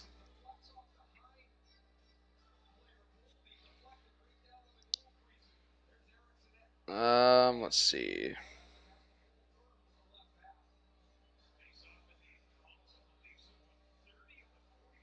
Why can't Campbell be a net? Because he just played against Columbus, and Keefe said that he felt like he wants to give Mrazek the start tonight and do a rotation the next couple of games. So I would imagine if that's the case, then he'll go Mrazek tonight. Unless Mrazek has a crazy game tonight and he just wants to ride with Mrazek for a couple of games, we'll see. But I think Campbell will be in Saturday against Detroit. I would think so. All right, long shot by Nylander, stopped by Kakinen. Jeannot facts a fight already? Wow. Yeah, somewhat, Mark. Yeah, Moto's a legend. Thank you for the donation. You want Simmons and Tom Wilson to fight when the Leafs Caps play? We'll see. All right, face off to the left of Kakinen. And come on, Tavares. Connor Dewar wins the draw. Hey, there you go, Moto. What a legend. Terry, what are you talking about? All right. Tavares trying to get the loose puck. Or is it Dewar or Dewar? I guess it's Dewar, maybe. That's how the announcer's saying it, so I'll say Dewar. Connor Dewar. All right, bouncing puck. Leafs will reset here. Extreme, I did a little bit in the Olympics. All right, Sturm now to the right side. Up top. Oh my, a long shot by Dewar, and that's stopped by Mrazek, and Tavares will come up with it. Passed forward for Ilya Lyubushkin. Look at Lyubushkin. He's struggling with the puck. Lyubushkin, you, buddy, this Lyubushkin. The only thing I'll ask of you is just don't do that again. Like, just dump the puck in Lyubushkin. Lyubushkin's trying to go for a rush. He can barely handle the puck. You're a defensive defenseman, man. That's all we need you for. Just be a solid defensive guy. Don't make mistakes. There's no need for puck handling abilities. All right. Marner now trying to put it off the boards. And Eriksson Ek will get it out to the neutral zone. Leafs will have to reset. How's it going, Jake? What's up, man? Not. I would say Chychrun's the better fit for the Leafs. But Klingberg's a lot cheaper for sure. So it just depends what Dubas is feeling before the deadline. Are you trying to go all in and have Chychrun for the next few years? Or are you putting a risk with Klingberg and hoping either one, he re-signs, or two, he just has an amazing playoffs, and you don't have to give up a first-round pick for Klingberg. I would say that's the scenario. If there's a scenario or a trade package you can put together and you're not giving up the first-round pick for Klingberg, I think if you're the Leafs, that you do it. But if you're going to give up the first-round pick anyways, then you might as well just go all in for Chychrun if there's a scenario where it makes sense. Ooh, Riley tried to go for a long shot on the left side, deflected out the other way, and Kaprizov now trying to go up the zone and cut off there by Brody. We got 40 seconds left in the second. Leafs in the neutral zone. It's Austin Matthews. Matthews, oh my God, Kasha went off his skate. Matthews to Riley. Nice play. Riley got held up there by Hartman. See, good play until freaking Riley, man. Like, it was good play by Hartman, but Riley's got to make a faster decision there. All right, puck around the board. Spezza trying to recover it. 15 left. Spezza up the right side for Nylander. Do something, man. Nylander will just dump it to himself. See, Willie. This is where sometimes, guys, I just go Nylander's decision-making. What was the point of that, man? You know there's 10 seconds left. If anything, the Wild could have had a chance there at the end, and that would have been on you for just giving them the puck back. Like, Nylander, just fire one on net. You have a great shot. I don't know. Nylander's decision-making lately, man, is just, I don't get this guy, man. Nylander is so good for, like, 30, 40 games, and then it's just a different player at some points. I love Willie, but I personally, I just don't get it. I get we all go through our slumps, but it's not even like a slump for Nylander because he just scored 2 goals against St. Louis. It's more so just his decision-making lately has just been really weird. Like, very weird. Kind of seems like a mental block kind of thing. Tavares is fully going through a slump. Like, that's a slump. What Tavares is going through right now, that's just fully a slump, but he's not playing well at all. Nylander has some good shifts, and he has a couple goals against St. Louis, but that guy's just decision-making has been questionable lately.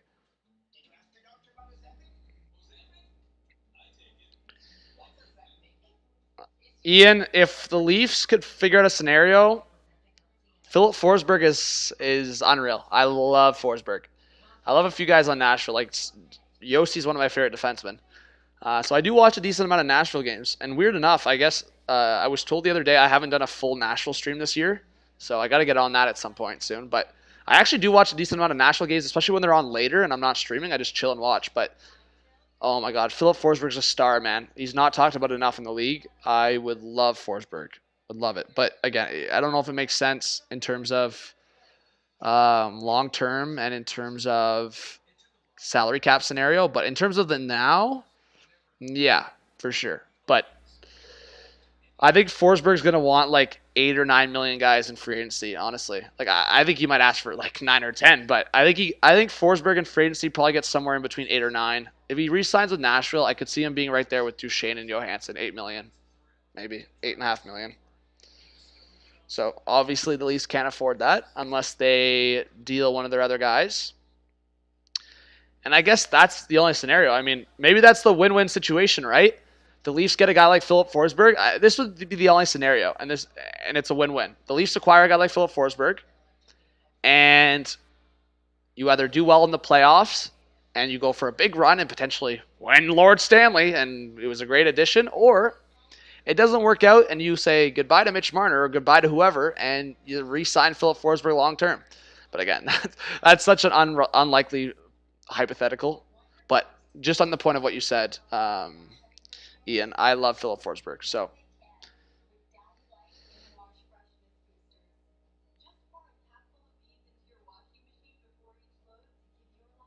deception, I get Nylander was on his own, but what I'm saying is he's got some speed. He's got something going. I don't like the little just flick in, just give the puck back to them.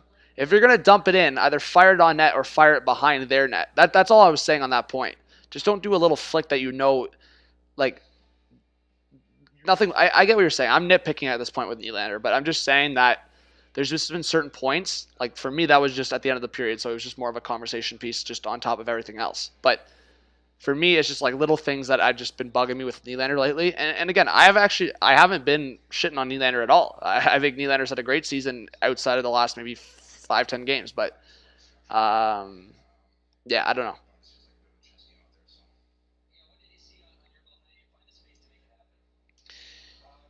Yeah, Jeremiah, I agree with you. I think not enough people are talking about the Hurricanes and the D'Angelo loss, but I would say too, Jeremiah, two reasons why it's not getting pressed the way it might be in other scenarios is one, D'Angelo is not like it's a low cap hit. Like he's out for a solid month, so they know he's going to come back before the playoffs. It wouldn't be an LTIR conversation, and at the same time, the Hurricanes are in a comfortable enough situation in the playoffs, like in a playoff spot where yes, D'Angelo's been huge for that team, but I don't think he's going to make or break their scenario in terms of being in a good playoff spot. So that's why I think it's not getting enough press. Is just because it's a month.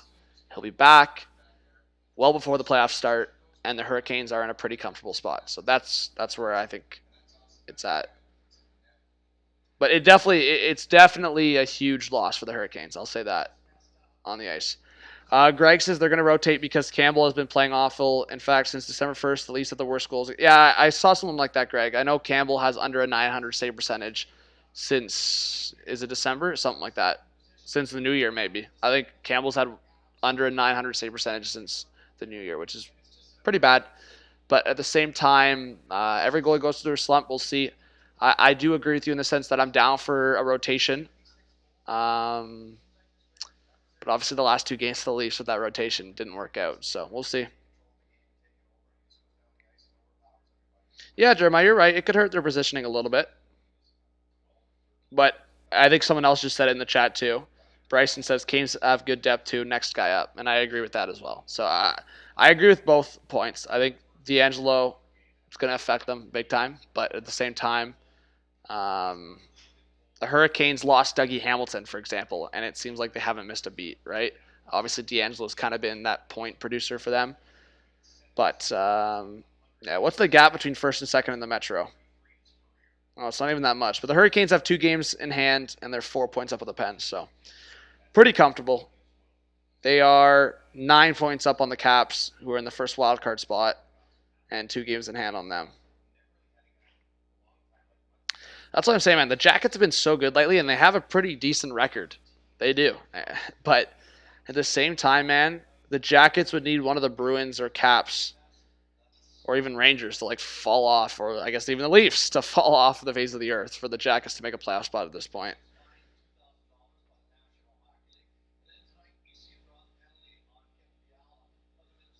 I wonder, yeah. I wonder if Bunting gets fined for the one tonight, guys. That'd be hilarious. The NHL's a joke if they find him again. I mean, they're already a joke for finding him for the one in Pittsburgh, in my opinion. But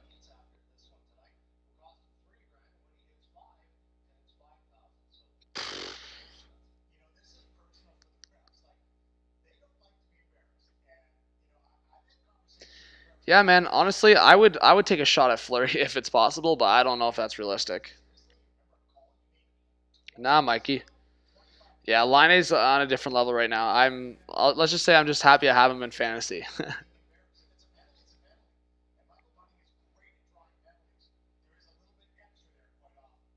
All right.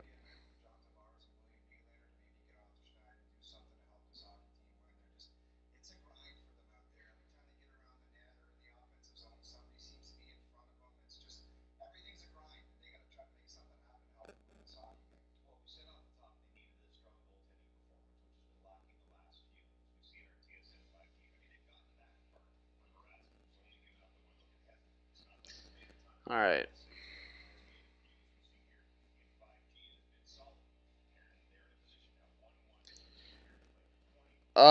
What did the Habs need to do in the offseason to compete for a playoff spot? Well, so one would be the goaltending question mark. Either you figure out the price trade and it's either bringing a goalie back in that sense, or I guess going into next season with Montembeault and Allen, unless Primo's ready. I would say they definitely need to.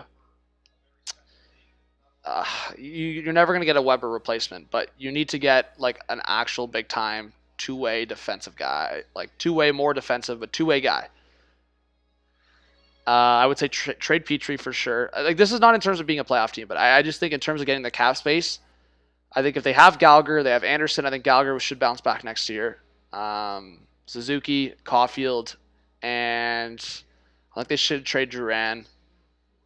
So if they have so here's what I'll say: if the Habs have a healthy top six of Gallagher, Anderson, Suzuki, Caulfield, Hoffman, they just need to get a center. So that's what I would say for the Habs. If they want to do something next year or want to be set up better for next year, they need to get a center and figure out the goaltending situation and get a very solid two-way defenseman.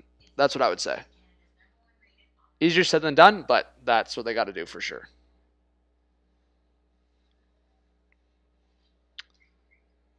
Man, if Bunting gets another fine, I might freaking rage, man. Because I see it all the time throughout the league. To me, at this point, guys, and maybe this is just, I don't know if you guys would agree with this. I really don't. But I'm just thinking, is it a scenario because like there's things based out of Toronto and maybe sometimes more attention gets towards Toronto? Like, to me, what Bunting did against Pittsburgh and how delayed they were at, guys. Like, so that Pittsburgh game was what day? March 18th, and you're fining the guy on February 24th?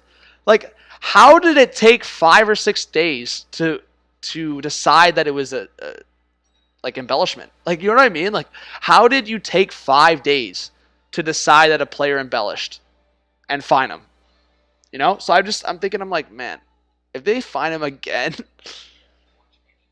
was it 17th? That's even worse. There you go. So 6 days? You took 6 days to decide that this guy embellished against Pittsburgh. Like, what a joke, man.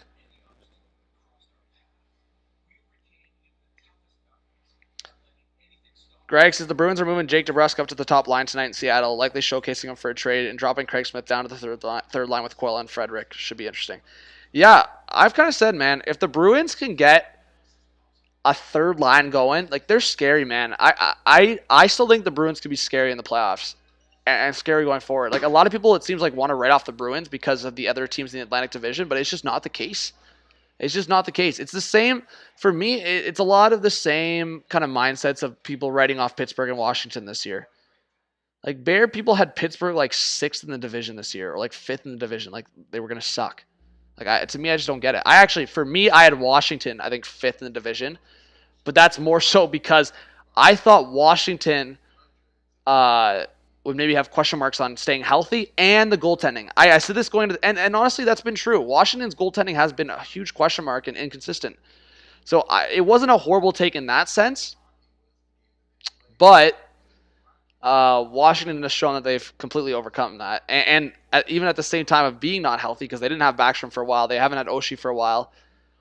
They haven't had Mantha. Like, Mantha hasn't been there. But the Capitals have still found ways to be good. So it's just like some of these veteran teams, man, Washington, Pittsburgh, Boston, they're still there, man. And to me, they're still scary in a playoff series. Leafs gang, let's not go into that conversation, please. Another trade proposal: Jeff Petrie 50% retained to the Leafs for Hall, Dermott, and a second. Leafs fan, I don't know about that, man. Leafs and the Avs are not going to go out of their way to make a trade with each other, especially retaining cap for the Leafs. But Petrie's got a couple more years left. MC says coaching trick: put Nylander at center, JT at right wing in the playoffs, put Marner at center, and Matthews at right wing. I will say, I wonder. Who knows, man? If JT keeps going through a slump, maybe they do acquire a center and try JT at the wing. I don't know, man. Hopefully JT gets out of this slump. Mrazek in a first for Fleury. I'm a big Fleury guy, but I don't even know if I'd want to do that, to be honest. The only chance I'd want to do that is if they're retaining 50% on Fleury. If they're retaining 50% on Fleury, throw in Dylan Strome in that trade, throw in Justin Hall in that trade, then I'm maybe about that trade. Hall, Mrazek in a first for Fleury and Strome retained. I think I'd do that. So to give it the first to get a rental, Dubas said he's probably not doing that, but in that scenario, you'd clear some cap for next year again. And yeah, I mean, we'll see. Does Miller end up in Toronto? We'll see. How I feel about it is right now, no. Because there's something between Toronto. Like the only thing I'd say though is Rutherford and the Leafs in general, like Rutherford, Shanahan, Rutherford, Dubas, they've made a couple trades and like they've connected on trades over the years, specifically Rutherford and the Leafs. So maybe he carries that over to the Canucks and gets a deal done, but at the same time, I feel like the expectation of what to get from Toronto is just not realistic. I actually think Washington or the Rangers could be teams getting Miller, but we'll see. Miller, Thomas. Weber's still under contract for Montreal, but not playing. Then his career's probably done.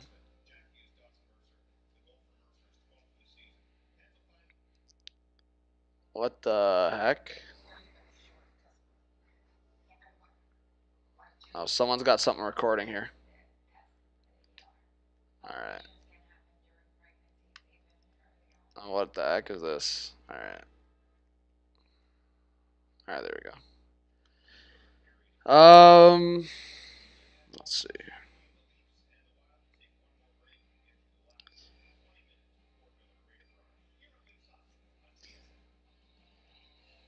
What's up, Leanne? Yeah, Naughty. Hagel would be a crazy steal at the cap hit for the next couple of years after.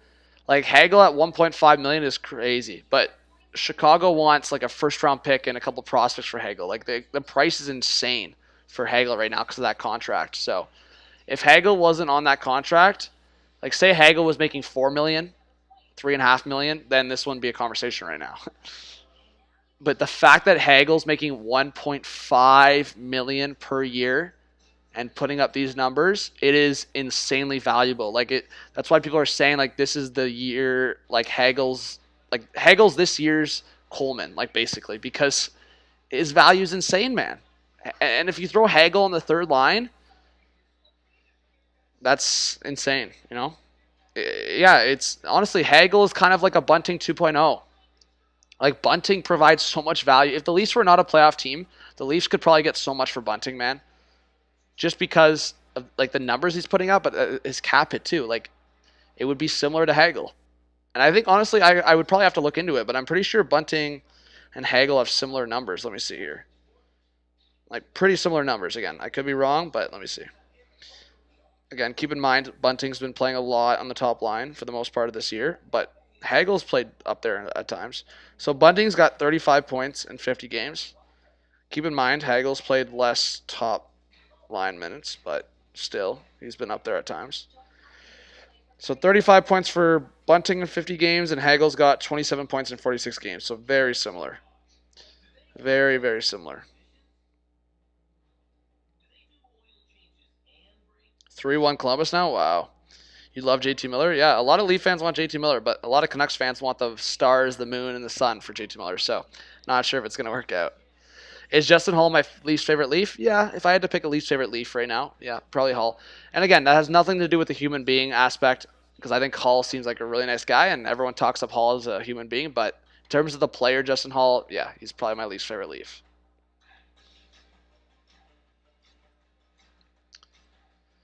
Yeah, hopefully Sandine. Hopefully Bunting is good in the playoffs. Hopefully. Yeah, man, the Pens getting spanked by the Devils. The Devils are such a random team, man. Sometimes, like, they'll suck for a few games, then blow out a team. It's, like, weird, man. But what's going on, Doug, Lorianne, Charmaine? Again, guys, if I haven't said hi to you, I'm not ignoring you. It's just because I've missed your message, so just comment again. All right, looks like we're returning for the third. Where's the other... Bro, am I new? Oh, it's over here. But how's the stream, guys, been holding up tonight? It's been all right? Again, welcome to all the new subscribers. I hope you did subscribe. If you haven't yet, have the notification on your YouTube app. And, yeah, I hope... oh, I just realized I said road to 42K. We got to change that to 43K. No one's noticed that. There you go.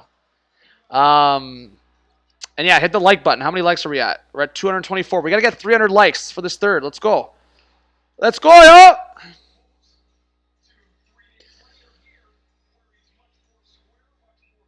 Hey, we're on our way to 42.6K subs. Unreal. Thank you, chat. I think we're like 30 or 40 away. Hit the like. Thank you, Justin. What's up, Josh? Josh, welcome if you're a new subscriber, man. I don't know if I've seen you here before. Let us know your favorite team. Still waiting for the H mug? Yeah. I don't know. The Oakley, it'll be like a celebration. Finally, when I get the merch going for this channel. It's been a 2-year delay, guys. The manufacturer hasn't been cooperating. I'm joking, but yeah, the one day I get the merch going will be like a celebration. Dark Magic, how's it going? How's it going, Brian? Instinct, what's up? Yes, drop a like and subscribe the way TCB said. Yes, thank you guys. All right, we're underway. Give me a 1 in the chat if you think the Wild are going to win this game. 2 in the chat for the Leafs. My prediction is very alive right now. So we'll see if you guys remember my prediction, but it's very alive right now. I think it's actually... My prediction is probably very realistic, to be honest. All right. The Wild on the reset here. Crosby, you want to come here? Oh, Crosby's having a little snack, guys. HCH hoodies would be crazy. Oh, Matthews. Crosby, come here. Come. Come here. Up. Come here. Oh, look. Over here. Up. Up. Yes. It's the puppy love. Woo! All right, yo. Don't growl. Say hi to the chat. Hi, chat. How's it going? I'm Crosby. Yo! Wow, Crosby. Say hi to chat. Hi, I'm Crosby. How's it going? Yo, go Leafs, go. All right.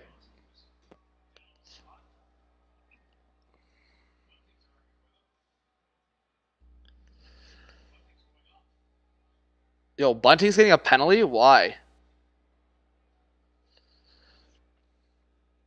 TCB, Crosby is a Shih Tzu Poodle mix. Man, it's honestly, Crosby is a shit disturber, so his Shih Tzu side comes out for sure.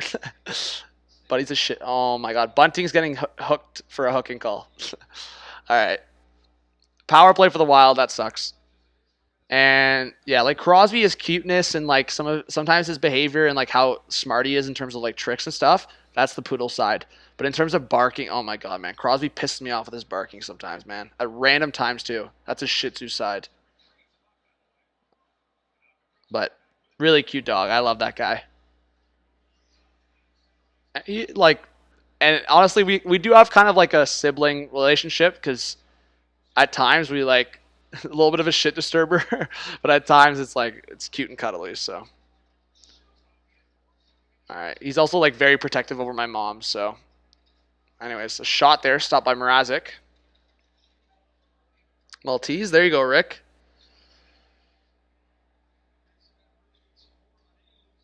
I'm watching on TV on YouTube and repeating yourself twice. What do you mean, Charles? You're watching... I'm confused. Oh, you mean like... I got what you're saying. You're watching the game on TV, you're hearing the commentary, and I'm basically just repeating the commentary.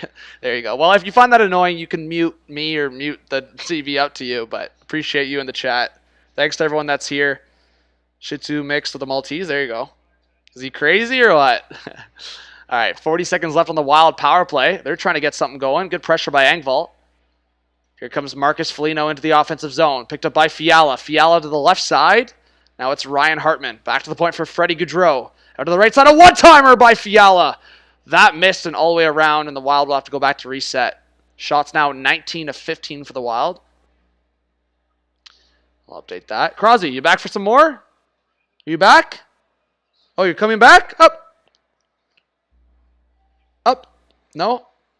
Alright. He's just chilling around, man. I'm surprised. Everyone's downstairs. Come in. Come. Come here.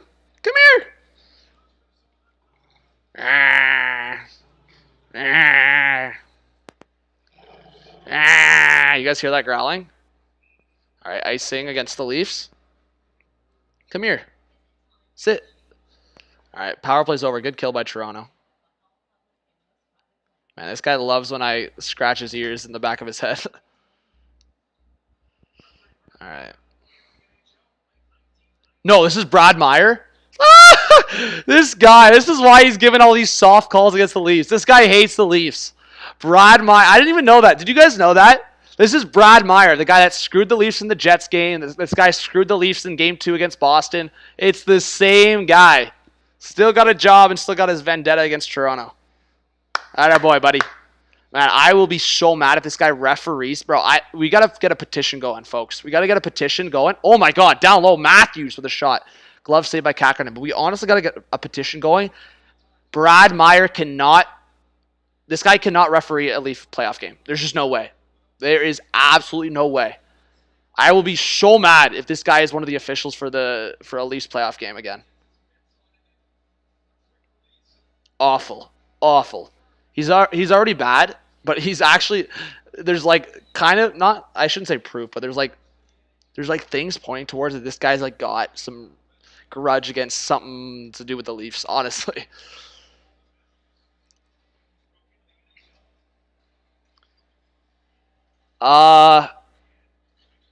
Let's see. Okay, 16 left in the third.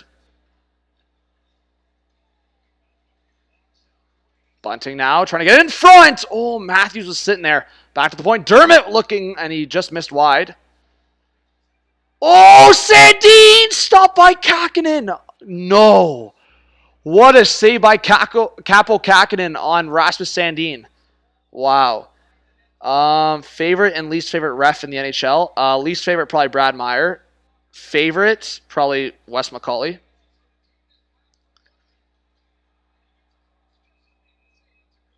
Let's see. But not when they're on the road against a specific team. Yeah, I'll try Ottawa Senators Outlook. Let's look at the Senators schedule looking up. As I said, guys, I won't be streaming a lot over the next, I said week and a half, so a few days ago. So at this point, probably another week, I won't be streaming a lot. I won't be streaming at all this weekend. I'm not going to be home, guys, this weekend, so I can't stream this weekend unless I stream Sunday. Like, if I stream Sunday afternoon, that's potential, but won't be able to stream tomorrow night, likely, and won't be able to stream at all Saturday. Like, definitely not at all. Like, I won't be home. Oh, Goligoski with a shot. Tipped up in the air. Send schedule coming up. Let's see. Man, the Sens only have... I mean, I guess they play the Habs in March. I don't know. We'll see. All right, Nylander. Tavares back to Nylander looking towards the net. Blocked. Now back to the point. To the left side, Riley. Riley with a shot. Tipped wide in front. Ah, man. Tavares. So it tipped wide. Tavares got it off the end boards. And then, I don't know. He just tried to slide it across. Sandin now again on the left side. Sandin down low for Matthews. Marner behind the net. Protecting the puck. Marner out of the corner. Down low for Bunting. The Leafs need this one, man. Bunting still with the puck across to Marner.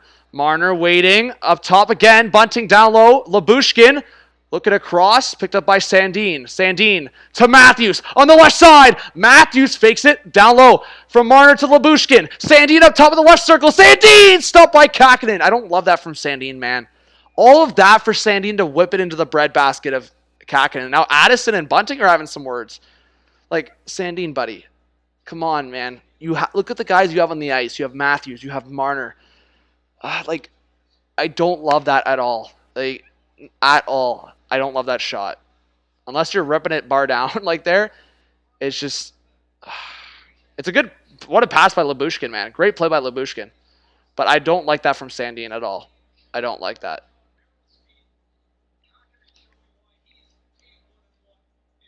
But again, good save by good positioning by Kakinen, 100%. And it was still a nice save because the position's good, but I just don't love it from Sandin. I would like a fake shot down low or maybe a shot along the pads for the rebound, right? Just anywhere in this area, a goalie like Kakinen, the way he's playing, he's going to soak that up and hold on. Kakinen's playing well right now. You have to understand that. Those shots are not going in. The Matthews shot where the Leafs scored, that's top right corner. That's an insane shot. So those are potentially going to beat him. Anywhere around the chest to stomach, breadbasket area, it ain't going to work for this guy right now. Unless he allows a greasy one, but I know, man. Huberdeau's insane. I mean, at this point, he can't be underrated anymore because if you don't understand how good Huberdeau is, then you're sleeping. You're napping. He's so good. Man, for me, every time I watch a Panthers game this year, Huberdeau's his intelligence and his big plays are what stand out. Like, it's not even like he's got like a crazy shot, which he does. He sells an underrated good shot, and his playmaking abilities are crazy. But for me, it's just like the intelligence to make these big plays that like no one else is making. Like, what game was it? I think it was against the Lightning, man. This guy on the left side is getting pushed out by two Lightning players, and he has the ability to create space for himself on the left side, spins around, and feeds it to a wide-open Ekblad for the goal. I don't know, man. His intelligence is insane on the ice. Oh, my God. Good block by Dermott, man. Duhaime back to the point, onto the left side. A shot stopped by Mrazek, and he'll hold on. Okay, guys, knock on wood, because there's still lots of hockey to be played here, but that was Brodin with a shot stopped by Mrazek. Dermott's had a fine enough game. Like, bro, I'm sorry. If there's even a debate on who should be in the lineup between Dermott and Hall, I don't know what you're watching. Is Igor having a crazy game? Wow, Shesterkin shut down Ovechkin on a breakaway. That's awesome. Bad Dog, you're watching that full game. That's awesome. Yeah, man, honestly, I wish I was... For tonight specifically, I wanted to watch the Washington-Pittsburgh game. But obviously I'm not set up to have two screens here. I actually could have maybe gotten the TV from downstairs or something. But if I was at my apartment, I got the triple screens going, so I could have been watching that game. But yeah, guys, keep me updated on that game. I'll definitely be watching the highlights after. Current biggest Leaf rivalry. What's up, Buffalo? Well, I would say if Montreal was better in terms of like standings this year, I would say Montreal-Toronto. It all depends, you know. I would say Toronto-Montreal, probably. But I feel like a rivalry is only at its best when those two teams are at either their best or just really good, you know. So. But what's up, Leanne? Again, guys, let us know if you're a new viewer in the chat. We want to welcome you to the channel. Scott. Yeah, but Scott, fair, but I wasn't alive then, and for me, I'm just talking about current referees and current what they've done. Obviously, Kerry Fraser is like a Leafs, like that guy is a nemesis. That guy's Leaf, like every Leaf fan should hate that guy. So that's just kind of like that's like a standard. Mike, I said I think Shesterkin should be in the MVP conversation.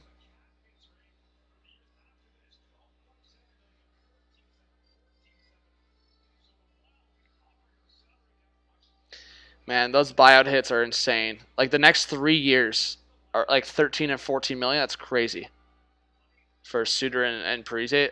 And if you guys weren't here earlier, that's the one thing I said about the Wild. I said the Wild are set up so well for the now and for the future. But the only problem, the only thing I would put on the Wild for a question mark is literally those buyout cap hits from Suter and Parise. It's just going to be very difficult. And thankfully for the Wild, they've drafted really well recently. So those guys will fill in on entry-level deals, but still very tough. And hopefully the cap for them goes up like a lot of other teams. All right. Oh, my. A bouncing puck in front. Riley. Or not Riley. Sorry. Kampf was there. Riley was up top. I think that was also Kerfoot down low. 4-0 Rangers. Wow, who scored? Rangers are smacking the Caps. Damn. All right, a point shot out the far side. Now Marner will pick it up with 12:25 left in the third. And Kerfoot tried to return it to Marner in the middle. Leafs will have to reset in their own zone. Shots now 22-19 for the Leafs. Is it Barclay Goudreau? Wow, man. I'll say this, guys, on that topic. If the Rangers could get one more guy in that top 9 and maybe just an upgrade over Nemeth on defense, I would say the Rangers are borderline.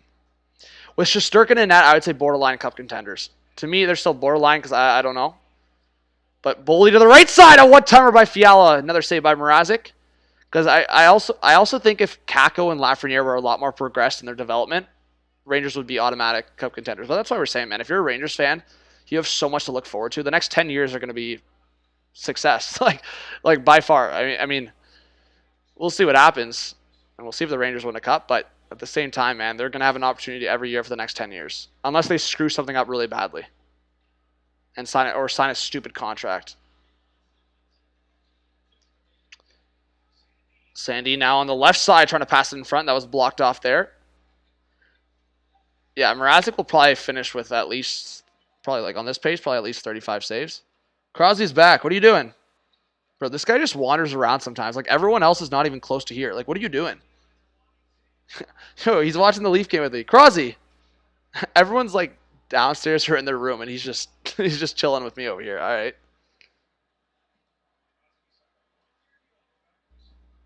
Crosby, you want to come here on the stream? No? All right.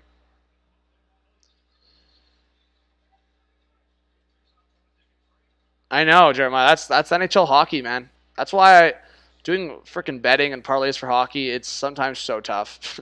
Like, so many people probably had the Capitals and Penguins on their parlays tonight.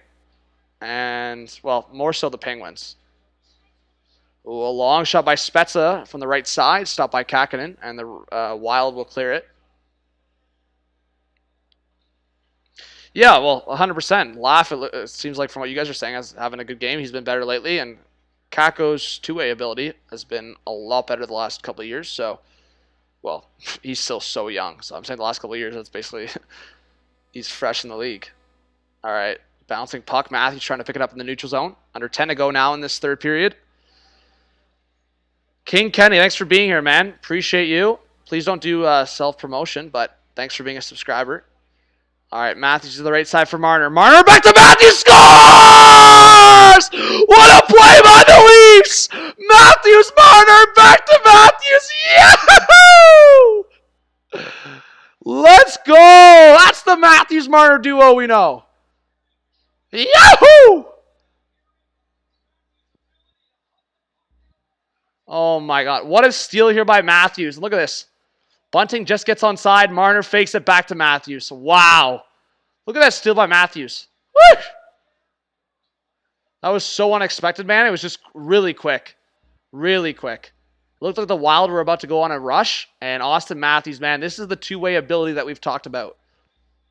Not necessarily like, again, not necessarily, in my opinion, the Selke, but his two-way ability, Austin Matthews' two-way ability, we'll just say he uses his skating and stick to his advantage these days, because what a play. And Marner, we love the patience there.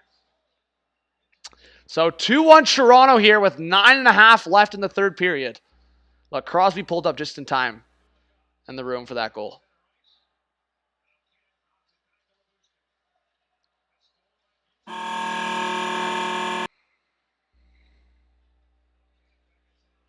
So that's number 36 for Austin Matthews. 2 goals in the night. Oh, there's the dog. Woo! Crosby, chill out, man. I'm surprised that's his first time barking in like forever. Yo, Crosby knows the Leafs scored. Yeah! Crosby, chill, man. All right. Oh, Tavares in the middle to the right side. Oh my God, Liljegren missed the net. Okay, Crosby, chill out, man.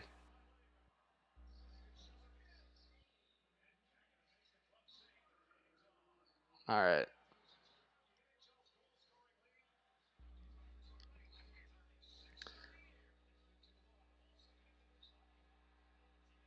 We'll see, Nathan. Potentially. He's at 36 goals. Yeah, Crosby's talking smack. I think some Wild fans showed up at the door.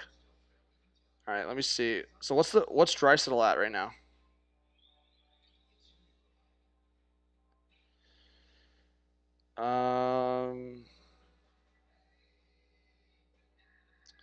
Let's see. Oh, Predators are up 1-0 on the Stars, end of the first period. So Draisaitl is... Oh my God, Matthews... Holy man.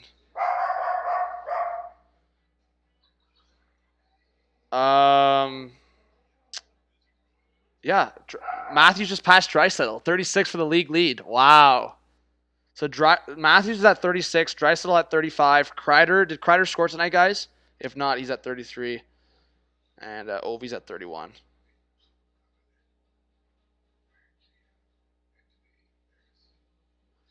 We got 350 in the chat. Let's go, everyone. Let's go.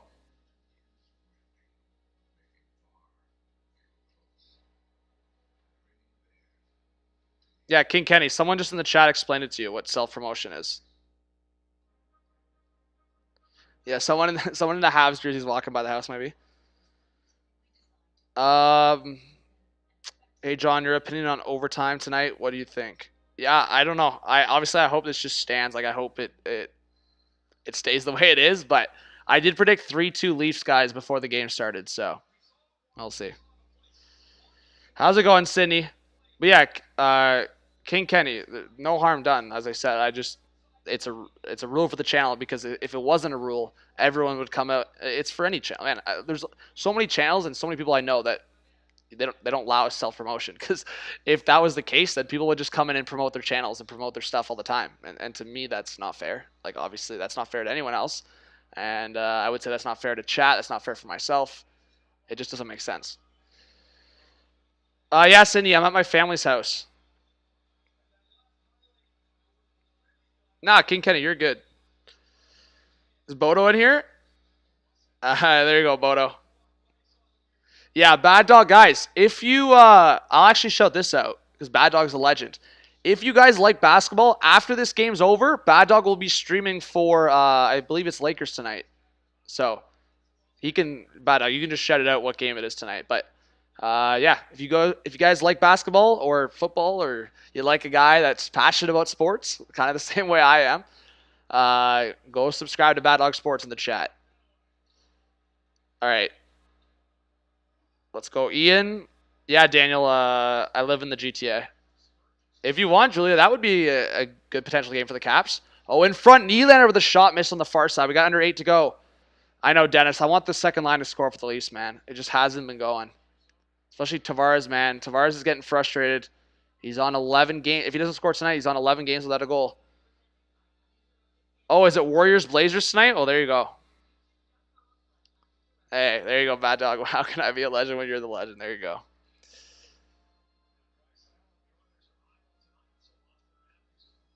Really, Mike, eh? Yeah, I guess the Rangers were slight favorites tonight. How's it going, Andrew? All right, Riley out of the corner. Morgan up top for Matthews. Matthews looking for number 3 tonight. Will he get the hattie? Chat. Will Matthews get the hat trick tonight? Yes or no? Yo, we got a couple donations. I'll read this in a sec, because there's a chance here for the Leafs maybe. Riley down low. Okay. Picked up by Goligoski. Bobby with the 5 says, hello, John. Rangers are not contenders. Their record is 32-13-5. That seems like contenders to me. I said they're borderline cup contenders. They're playoff contenders. I feel like that's fair enough. And Bobby, we always see it, just because I've given a lot of credit to the Rangers, and I said Shesterkin for me can win a couple series the way he's been playing. I never said they're not contenders. I said they're not full out, for me, favorite cup contenders. I think that's a valid point. I don't think there's a lot of people out here. Oh my God, a pass in front! Stopped by Mrazek off Freddie Gaudreau, who's already got a goal tonight. But yeah, Bobby, I said they're playoff contenders, and as I said, if they get another forward, potentially a vet defenseman that's an upgrade on Nemeth, I could see the Rangers as cup contenders. So, I never said they weren't, but thank you so much for the 5. I appreciate that. And Sydney with the 5 says, I'm super excited to see you. I'm super pumped for the World Juniors to start. When does it start? August, Sydney, I believe. If it's been confirmed, yeah, I don't know. IIHF president came out and said they're intending to do it in August, so I would expect it in August. So thank you so much, City, for the dono. How's it going, Dennis? All right. What's up, Christian? There you go. That's a hot take. All right. How's it going, William? Yeah, Harry, it's going to be tough. Thank you for being here in the chat, Harry. I think the Jackets could be a sneaky team, but they obviously need a little bit of help. They need, for their sake, they need the Bruins or Caps or one of those teams to fall off. Maybe Leafs. Like, it's going to be tough. But I could see the Jackets making it interesting towards the end of the year. We'll see. All right. Just over 6 left in the third period. I'll update shots. Shots are even at 24. What do you guys think about the broadcasting headset tonight, the gaming headset? At least it's improved the audio from the other night. I know the audio was a little rough the other night, so I did make my attempt to use what I have available to me. Because don't got my mic here. It's just tough to travel with all my equipment back to the house, you know? Ooh, a one-timer on the right side, another save by Mrazek. Man, the Wild, I thought the Wild were going to get up there in shots, especially now being down. The Wild haven't had that many shots, knock on wood, because I'm sure they're going to start putting on the pressure, down by 1. Icing against the Wild. Yo, BOTO with a 20 says, I think the Pittsburgh Penguins forgot they were playing a game tonight. Based on what I know, yeah, it seems like it. So, thank you so much, BOTO, for the 20. And is the score, what is it, 5-1 Devils? Thank you so much, BOTO, for the donation. Big shouts to BOTO, and yeah, always a legend on this channel. Thank you so much, man. I really appreciate the support. Yeah, Sydney, they were kind of agreeing on that earlier they were saying in comparison to Tuesday night, because I was just using my built-in audio from the laptop. This is a lot better, they were saying, so, which is good. Oh, it's 6-1? 6-1 for BOTO? Or 6-1 for the Devils? There you go. What's going on with Pittsburgh tonight?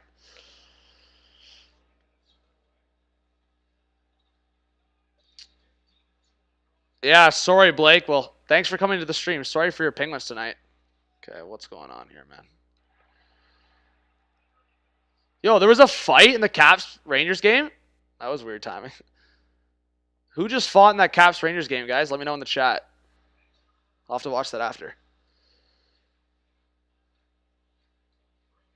Fun Q.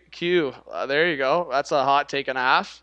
But Fun Q, welcome if you're a new subscriber. I don't know if I've seen you often. And that's an icing against the Leafs there. We got 365 in the chat. Guys, everyone let us know where you're watching from. And let us know if you're a new viewer. We want to welcome you to the channel. Wow, the Panthers, I guess, are down by 3. I just got that update. They just pulled a goalie with 5 minutes left. Wow. Yeah, guys, the Panthers are down 6-3 against the Jackets. And there's about 4.5 left in the third. And then they just pulled the goalie. Jeez, man. Imagine the Panthers come back in that. The Panthers have had some crazy comebacks this year. Like, remember they were down. It was like 3-0 against the Sabres. 4-1 against the Sabres. They came back. Flint, Michigan. There you go. Kyle, you're a new viewer. Guys, let's get some Kyle hype in the chat. Let us know your favorite team, bro. Hank, how's it going? Hey, shouts to you, man. Will, what's up? What do I think of the Wild right now? I think the Wild are pretty solid playoff contenders. We'll see what happens, and we'll see if they make any moves. But I would title them as pretty solid playoff contenders. Ooh, a long shot. Mrazek, another save by Mrazek. Man, the Leafers slacking. Oh my God, my game clock's frozen. That sucks. All right, I'll fix it right now. All right, under 4 to go in this third period. Mrazek with 2 saves there. Keep the Leafs up 2-1.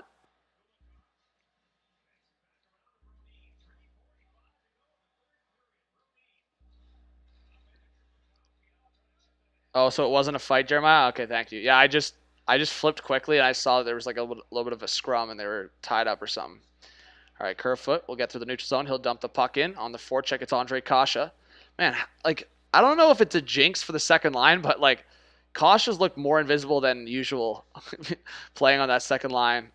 But at the same time, now they've been cycling through a bunch of lines, right? Because Mikheyev left the game, what was it, in the first period?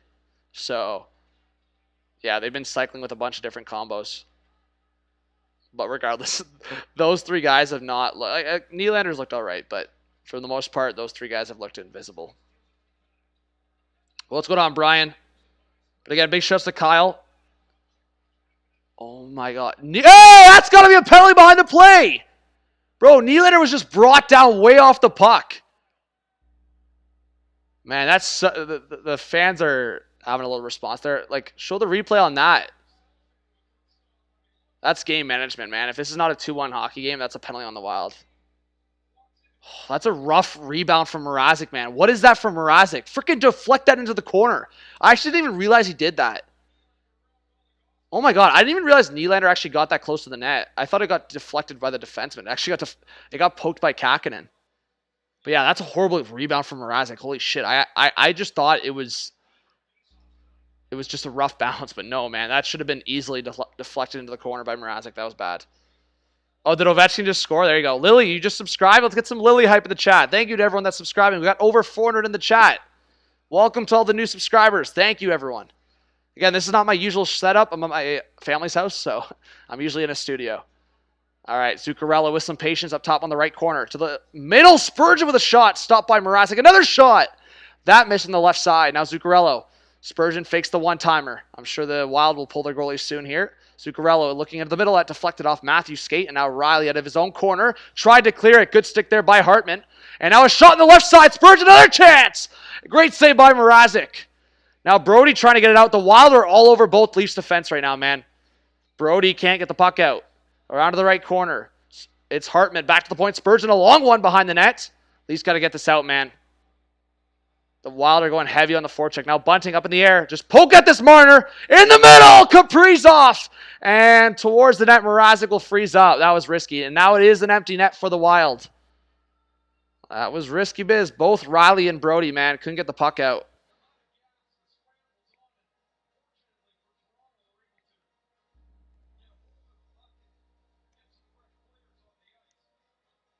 All right. Empty net for the Wild. 430 in the chat now. How many likes? Guys, we got to get 300 likes here. Let's go. Everyone smash that like button. Hey, Sydney back on the Elite membership. Let's go. Yeah, Sydney, I'll watch a little bit of the Stars-Preds game after. So it's a timeout right now. Thank you, Sydney. Big shouts to Sydney. Oh, my Ovi broke Shesterkin's shutout with a minute left. That's rough.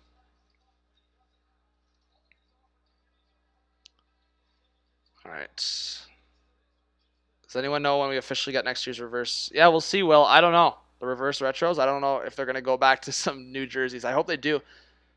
And sub teams need to wake up and make theirs better. Thank you, Sydney. Thank you for all the new members and the donations tonight, all the new subscribers. You guys are great. I always appreciate you guys. And again, I do appreciate the patience on me being in a different setup for some of these streams. All right, so we'll see what happens here. Face-off, I believe, is going to be to the left of Mrazek. Shots 30-24 for the Wild. And the Leafs up 2-1. Thanks to Austin Matthews. All right. It's Eriksson Ek against Tavares here at the draw. We know, if anything, Tavares, he's been struggling with a lot, but he's good on the face-off. And there you go. Big face-off win by JT. Huge face-off win by Tavares. All right, Wild on the reset with the empty net. It's Brodin for the Wild. Skating up the left side. He'll drop it back. Kirill Kaprizov trying to get around on the left side into the zone. And good kill. Oh, Marner! Oh, that's an icing. Oh, no! Kerfoot beat out the icing! What a play by Kerfoot! Yo, put some respects on Kerfoot's name. This guy buzzed all the way up the ice to beat out the icing. Respects to Kerfoot, man. That knocked off like 15, 20 seconds. All right, Dermott now into the corner. Fiala on the pressure. Dermott trying to get the puck out up the left boards. Loose puck. Now back into the skates of Dermott, knocking some more time off the clock. Now Kerfoot to the right side. Smart play, man. Back to Marner. What a play! Kerfoot, empty net! Scores! And that's so dirty. Who was that? Zuccarello, bro. Chill with that, man. I love Zuccarello, but that That was a little dirty from Zuccarello, man. That's the competitiveness out there. But, yo, what a pass. Yo, so smart from Kerfoot and Marner, man. Kerfoot beats out the icing, guys. Throw respects on my guy, Kerfoot. Beats out the icing and then makes the big play onto the right side. Look at Marner, the vision. Oh, my God, Marner. This is why, Marner, do this in the playoffs, man. Do this in the freaking playoffs. And Kerfoot's like, yo, Zook, buddy. What happened? I love Zook, but that was a little sus, man. 3-1 Toronto. Yeah!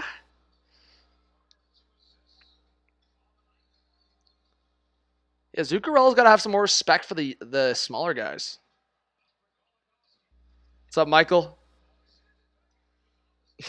Michael. Buddy.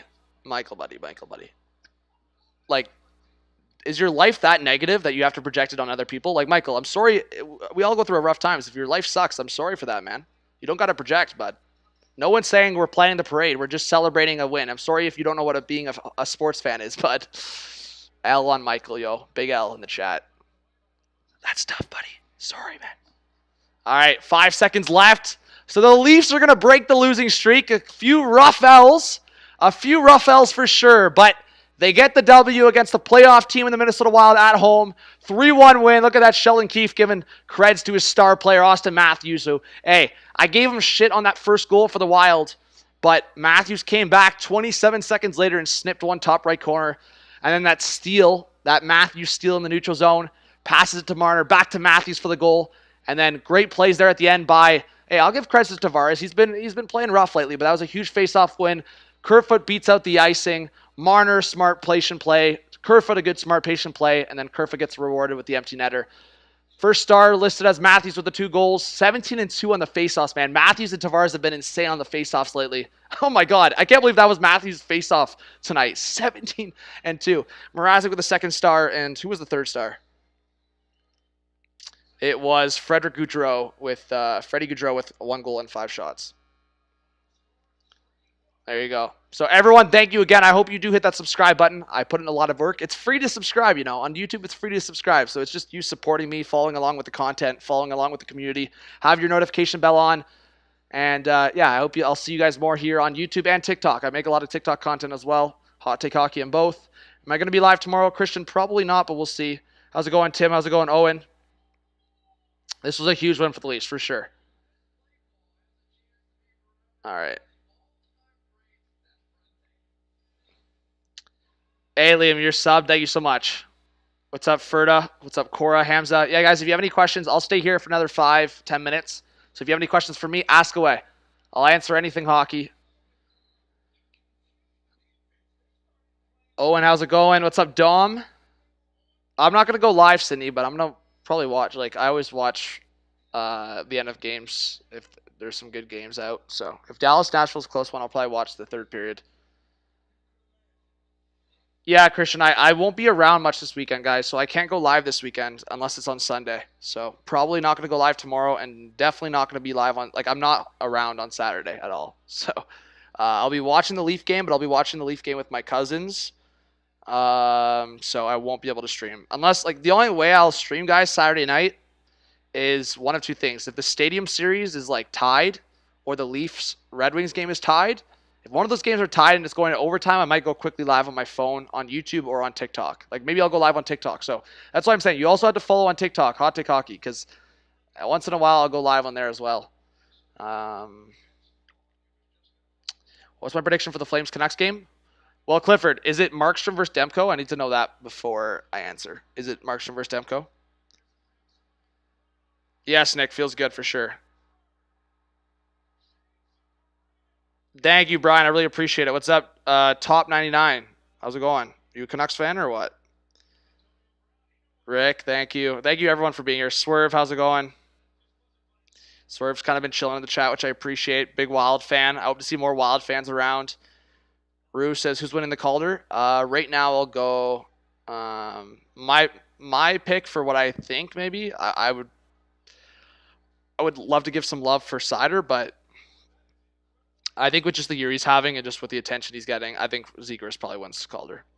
Yo, Owen, thanks for being a subscriber, man. I really appreciate that. I hope you got the notification bell on and see you more. Boston or Seattle tonight? DeBrusque getting showed on the first line. I think DeBrusque might pot one tonight. I'll go Boston. Ruben, how's it going? Thanks for being here, man. The Leafs next game Saturday night, and they play Monday night. Marshall versus Demko? Okay.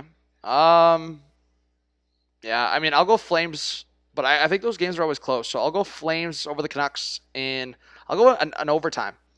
Yeah, this was close to going overtime. I said 3-1 Leafs. Or sorry, I said 3-2 Leafs, I mean. I said 3-2 Leafs, and it was 3-1 Leafs, so I was pretty close on the prediction tonight. Corey said go Flames go. There you go, Corey. Thanks for being a subscriber, man. All right, 5 more minutes, guys, and then I'm going to end stream. I'll end stream at 9:45, so 4 minutes now. Oh, yeah, that that Matthews shot in the first goal was nasty for sure. Yeah, bro, that guy didn't, bro. Yeah, I feel bad, but that guy was coming in talking smack. He's probably a kid, man. I tripped him and then he went quiet, but he's nowhere to be found. What's up, Mikey? But that's what some people on the internet don't expect, guys, right? They just don't expect for someone to do that, right? They could talk a bunch of smack to me and I won't be reading the comments, but they're not expecting me to actually go fire back. So I think that's funny sometimes on the internet is some of these keyboard warriors, they go freaking nuts. They go nuts, hoping to get that attention, and then when they get ripped into, they go quiet. Some of them will push back, but they know they're taking L's. Freshly says it's funny how hard people are on Mrazek when he loses, but when he wins, we Toronto fans act like his best friend. Well, Freshly, I guess you just weren't here earlier in the stream. That's fine, but you have to understand that's every other fan base. The Red Wings fans have been the same with Mrazek. Hurricanes fans have been the same with Mrazek. Mrazek is one of the most inconsistent goalies. Like, it's just, that's how it is. Anyone that's followed Mrazek over the years knows this guy will have one really shit game and then one really great game. One really shit game, one really great game. So we all know Mrazek's ceiling is great. Like, he could be a starting goalie in the National Hockey League if he did this every night. But he just doesn't. And I agree with Jeremy in the sense that there was a couple... Mrazek played great tonight, but there was a couple times, especially on that one that just went right up the middle, his rebound control was a little sloppy, Mrazek, a couple times. So again, I don't think I'm hyping up Mrazek like saying he was like amazing, like he kept the Leafs in this game, because I don't feel that way. I think the Leafs actually played somewhat of a solid game. And you know what's funny about this whole thing, guys? I have felt so much less stressed about the defense for this team in the last 2 games. And look who's not in the lineup. And it's not a coincidence, man. It is absolutely not a coincidence that I feel way less stressed about the defense for this team when there's a certain player not in this lineup. So I just want to put that out there as well. He is as streaky as a rookie, 100%. So yeah, Freshly, from what you said, it's not a lie, because a lot of Leaf fans are like that about a lot of players. But Mrazek, as a hockey goalie, is very inconsistent. You don't know what version you're going to get of that guy sometimes. Logan, what do you mean, Muzzin? Well, what's up, Logan? Thanks for being here. And GG's yes, Ray bro. Hey, Ray bro. Matthews passed Draisaitl on goals. What's up?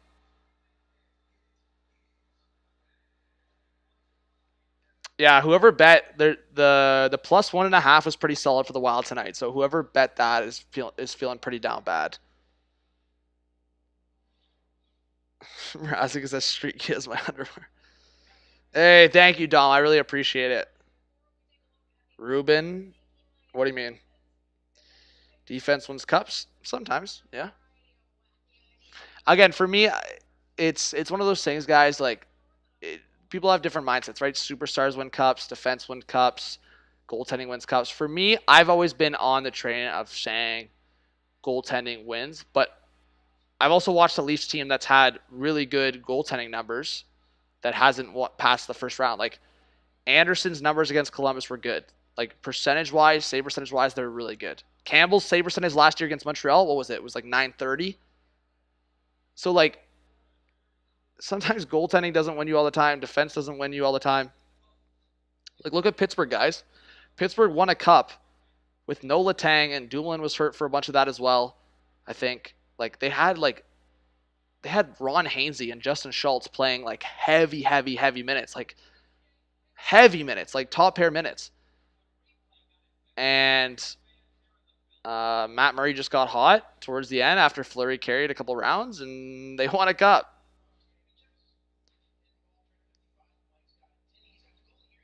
Yeah, Freshly, we'll see. I think JT Miller, guys, go check out the video. I posted the TikTok on YouTube as well, so it's available on YouTube.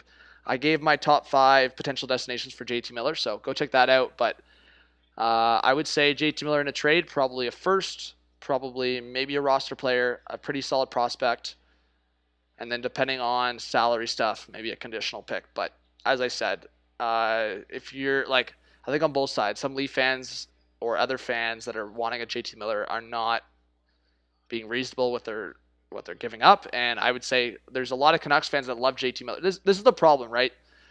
Most Canucks fans, and I love a lot of Canucks fans, most Canucks fans won't be realistic with the JT Miller trade the way the Leafs are. Like, Leaf fans are so unrealistic. But I'm saying they won't be because they love JT Miller. That just speaks to how good JT Miller is, and it speaks to how much Canucks fans love JT Miller. Like majority of Canucks fans absolutely love JT Miller. Like, personally, they don't want to trade him.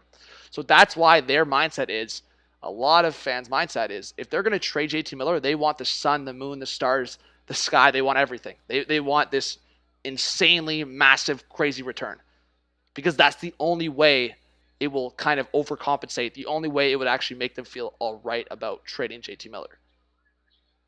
You following? And I don't blame Canucks fans for feeling that way. I really don't. But it just makes the conversation, same way with other moves and other teams and other fan bases, it just makes the conversation so tough to talk about a specific JT Miller trade, because no fan base is going to agree, you know? And that's where I try to meet on the middle ground. And I actually was on Canuck Clay's live stream last night, and I kind of talked about it. I was like, okay, so say Liljegren is the young player in that trade. Then you're including a first-round pick for JT Miller, and then you're potentially trading Kerfoot, which I personally, if you don't trade, or if you don't have to trade Kerfoot, then don't. Like, if the Caps hit is in there of Justin Hall potentially, and then maybe a conditional second-round pick thrown in there, like, for me, market value-wise, that's close to enough for JT Miller. It's close. A first, a roster player, potentially a younger player like Liljegren, and then a conditional pick. That is close to market value. It's close. Leaf fans that are expecting a first and a B-level prospect for JT Miller, it ain't happening. And then Canucks fans wanting Sandin and Niemela plus a first and another pick, that ain't happening. So there's two extremes on mindsets right now on a JT Miller trade, and for me, I'm trying to meet in the middle. So hopefully that makes sense.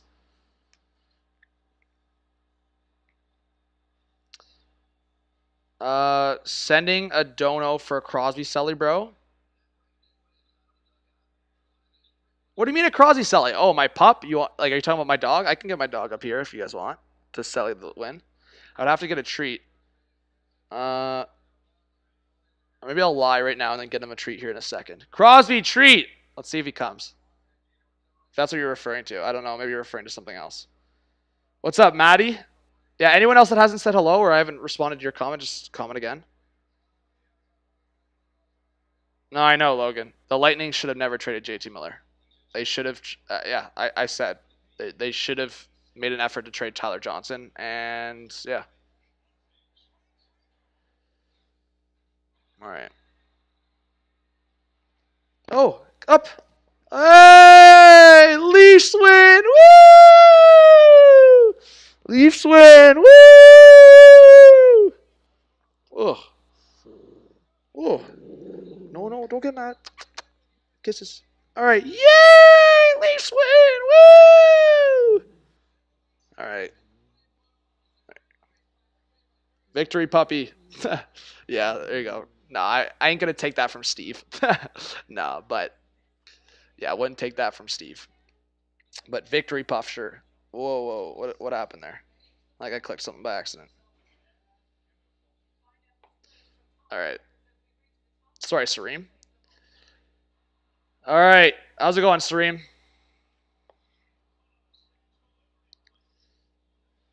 Yeah, my mom or sister will give him a treat right now. Good dog. Good grubby. Miller don't look at all great when he was on the Lightning, though. Yeah, I mean, the version that the Canucks got of JT Miller is nowhere close to the version the Lightning got. well, I shouldn't say nowhere close. JT Miller was actually pretty good on the Lightning, but there's definitely a difference there. JT Miller found his crazy confidence on the Canucks. Yo, Ian with the 3. Thank you so much, man. I appreciate that. Big Leafs W, Crosby treat time. Let's go, John. Thank you so much, Ian. What a legend. All right, yo, Roger, thank you. All right, guys. Lisa, if you want to reach out to me, reach out on the comments, on TikTok, on Twitter, Instagram, whatever it is. I hope you guys have a great night. Thank you so much for the support. I love ya. Thank you to all the new subscribers. I hope you guys spread the word. Get some of your friends to subscribe if you want to see them in the stream together, or just, hey, hype up. You know, we're hockey fans. We're all hockey fans here. I think that's the biggest thing. We just enjoy watching, enjoying, passion, all that. So thank you to all the new subscribers. Thank you to all the new viewers. Thank you to everyone that dropped a like tonight, all the donations, all the moderators. Thank you to always the moderators for showing up. The new members, thank you. Thank you, thank you, thank you, thank you. I can't say thank you enough. Always going to be thankful for you guys. Never going to take this community for granted. So I really appreciate you guys, and I hope you have a good, safe night. And if we don't talk throughout the weekend, I hope you have a safe and fun weekend potentially. And yeah, I might go live, as I said, tomorrow or Saturday if like a game's close, and I might just go live on my phone because I'm not going to be home. So I'm just not going to be home Saturday at all. So that's for a couple hours at home. So yeah, just look out for the videos on YouTube and TikTok. I'll be dropping some trade deadline videos over the next few weeks, up all the way to the trade deadline. And of course, I'll be live on trade deadline day. So, and other live streams. All right, guys. Love you. Have a great night, and we'll chat soon. Look out for the videos.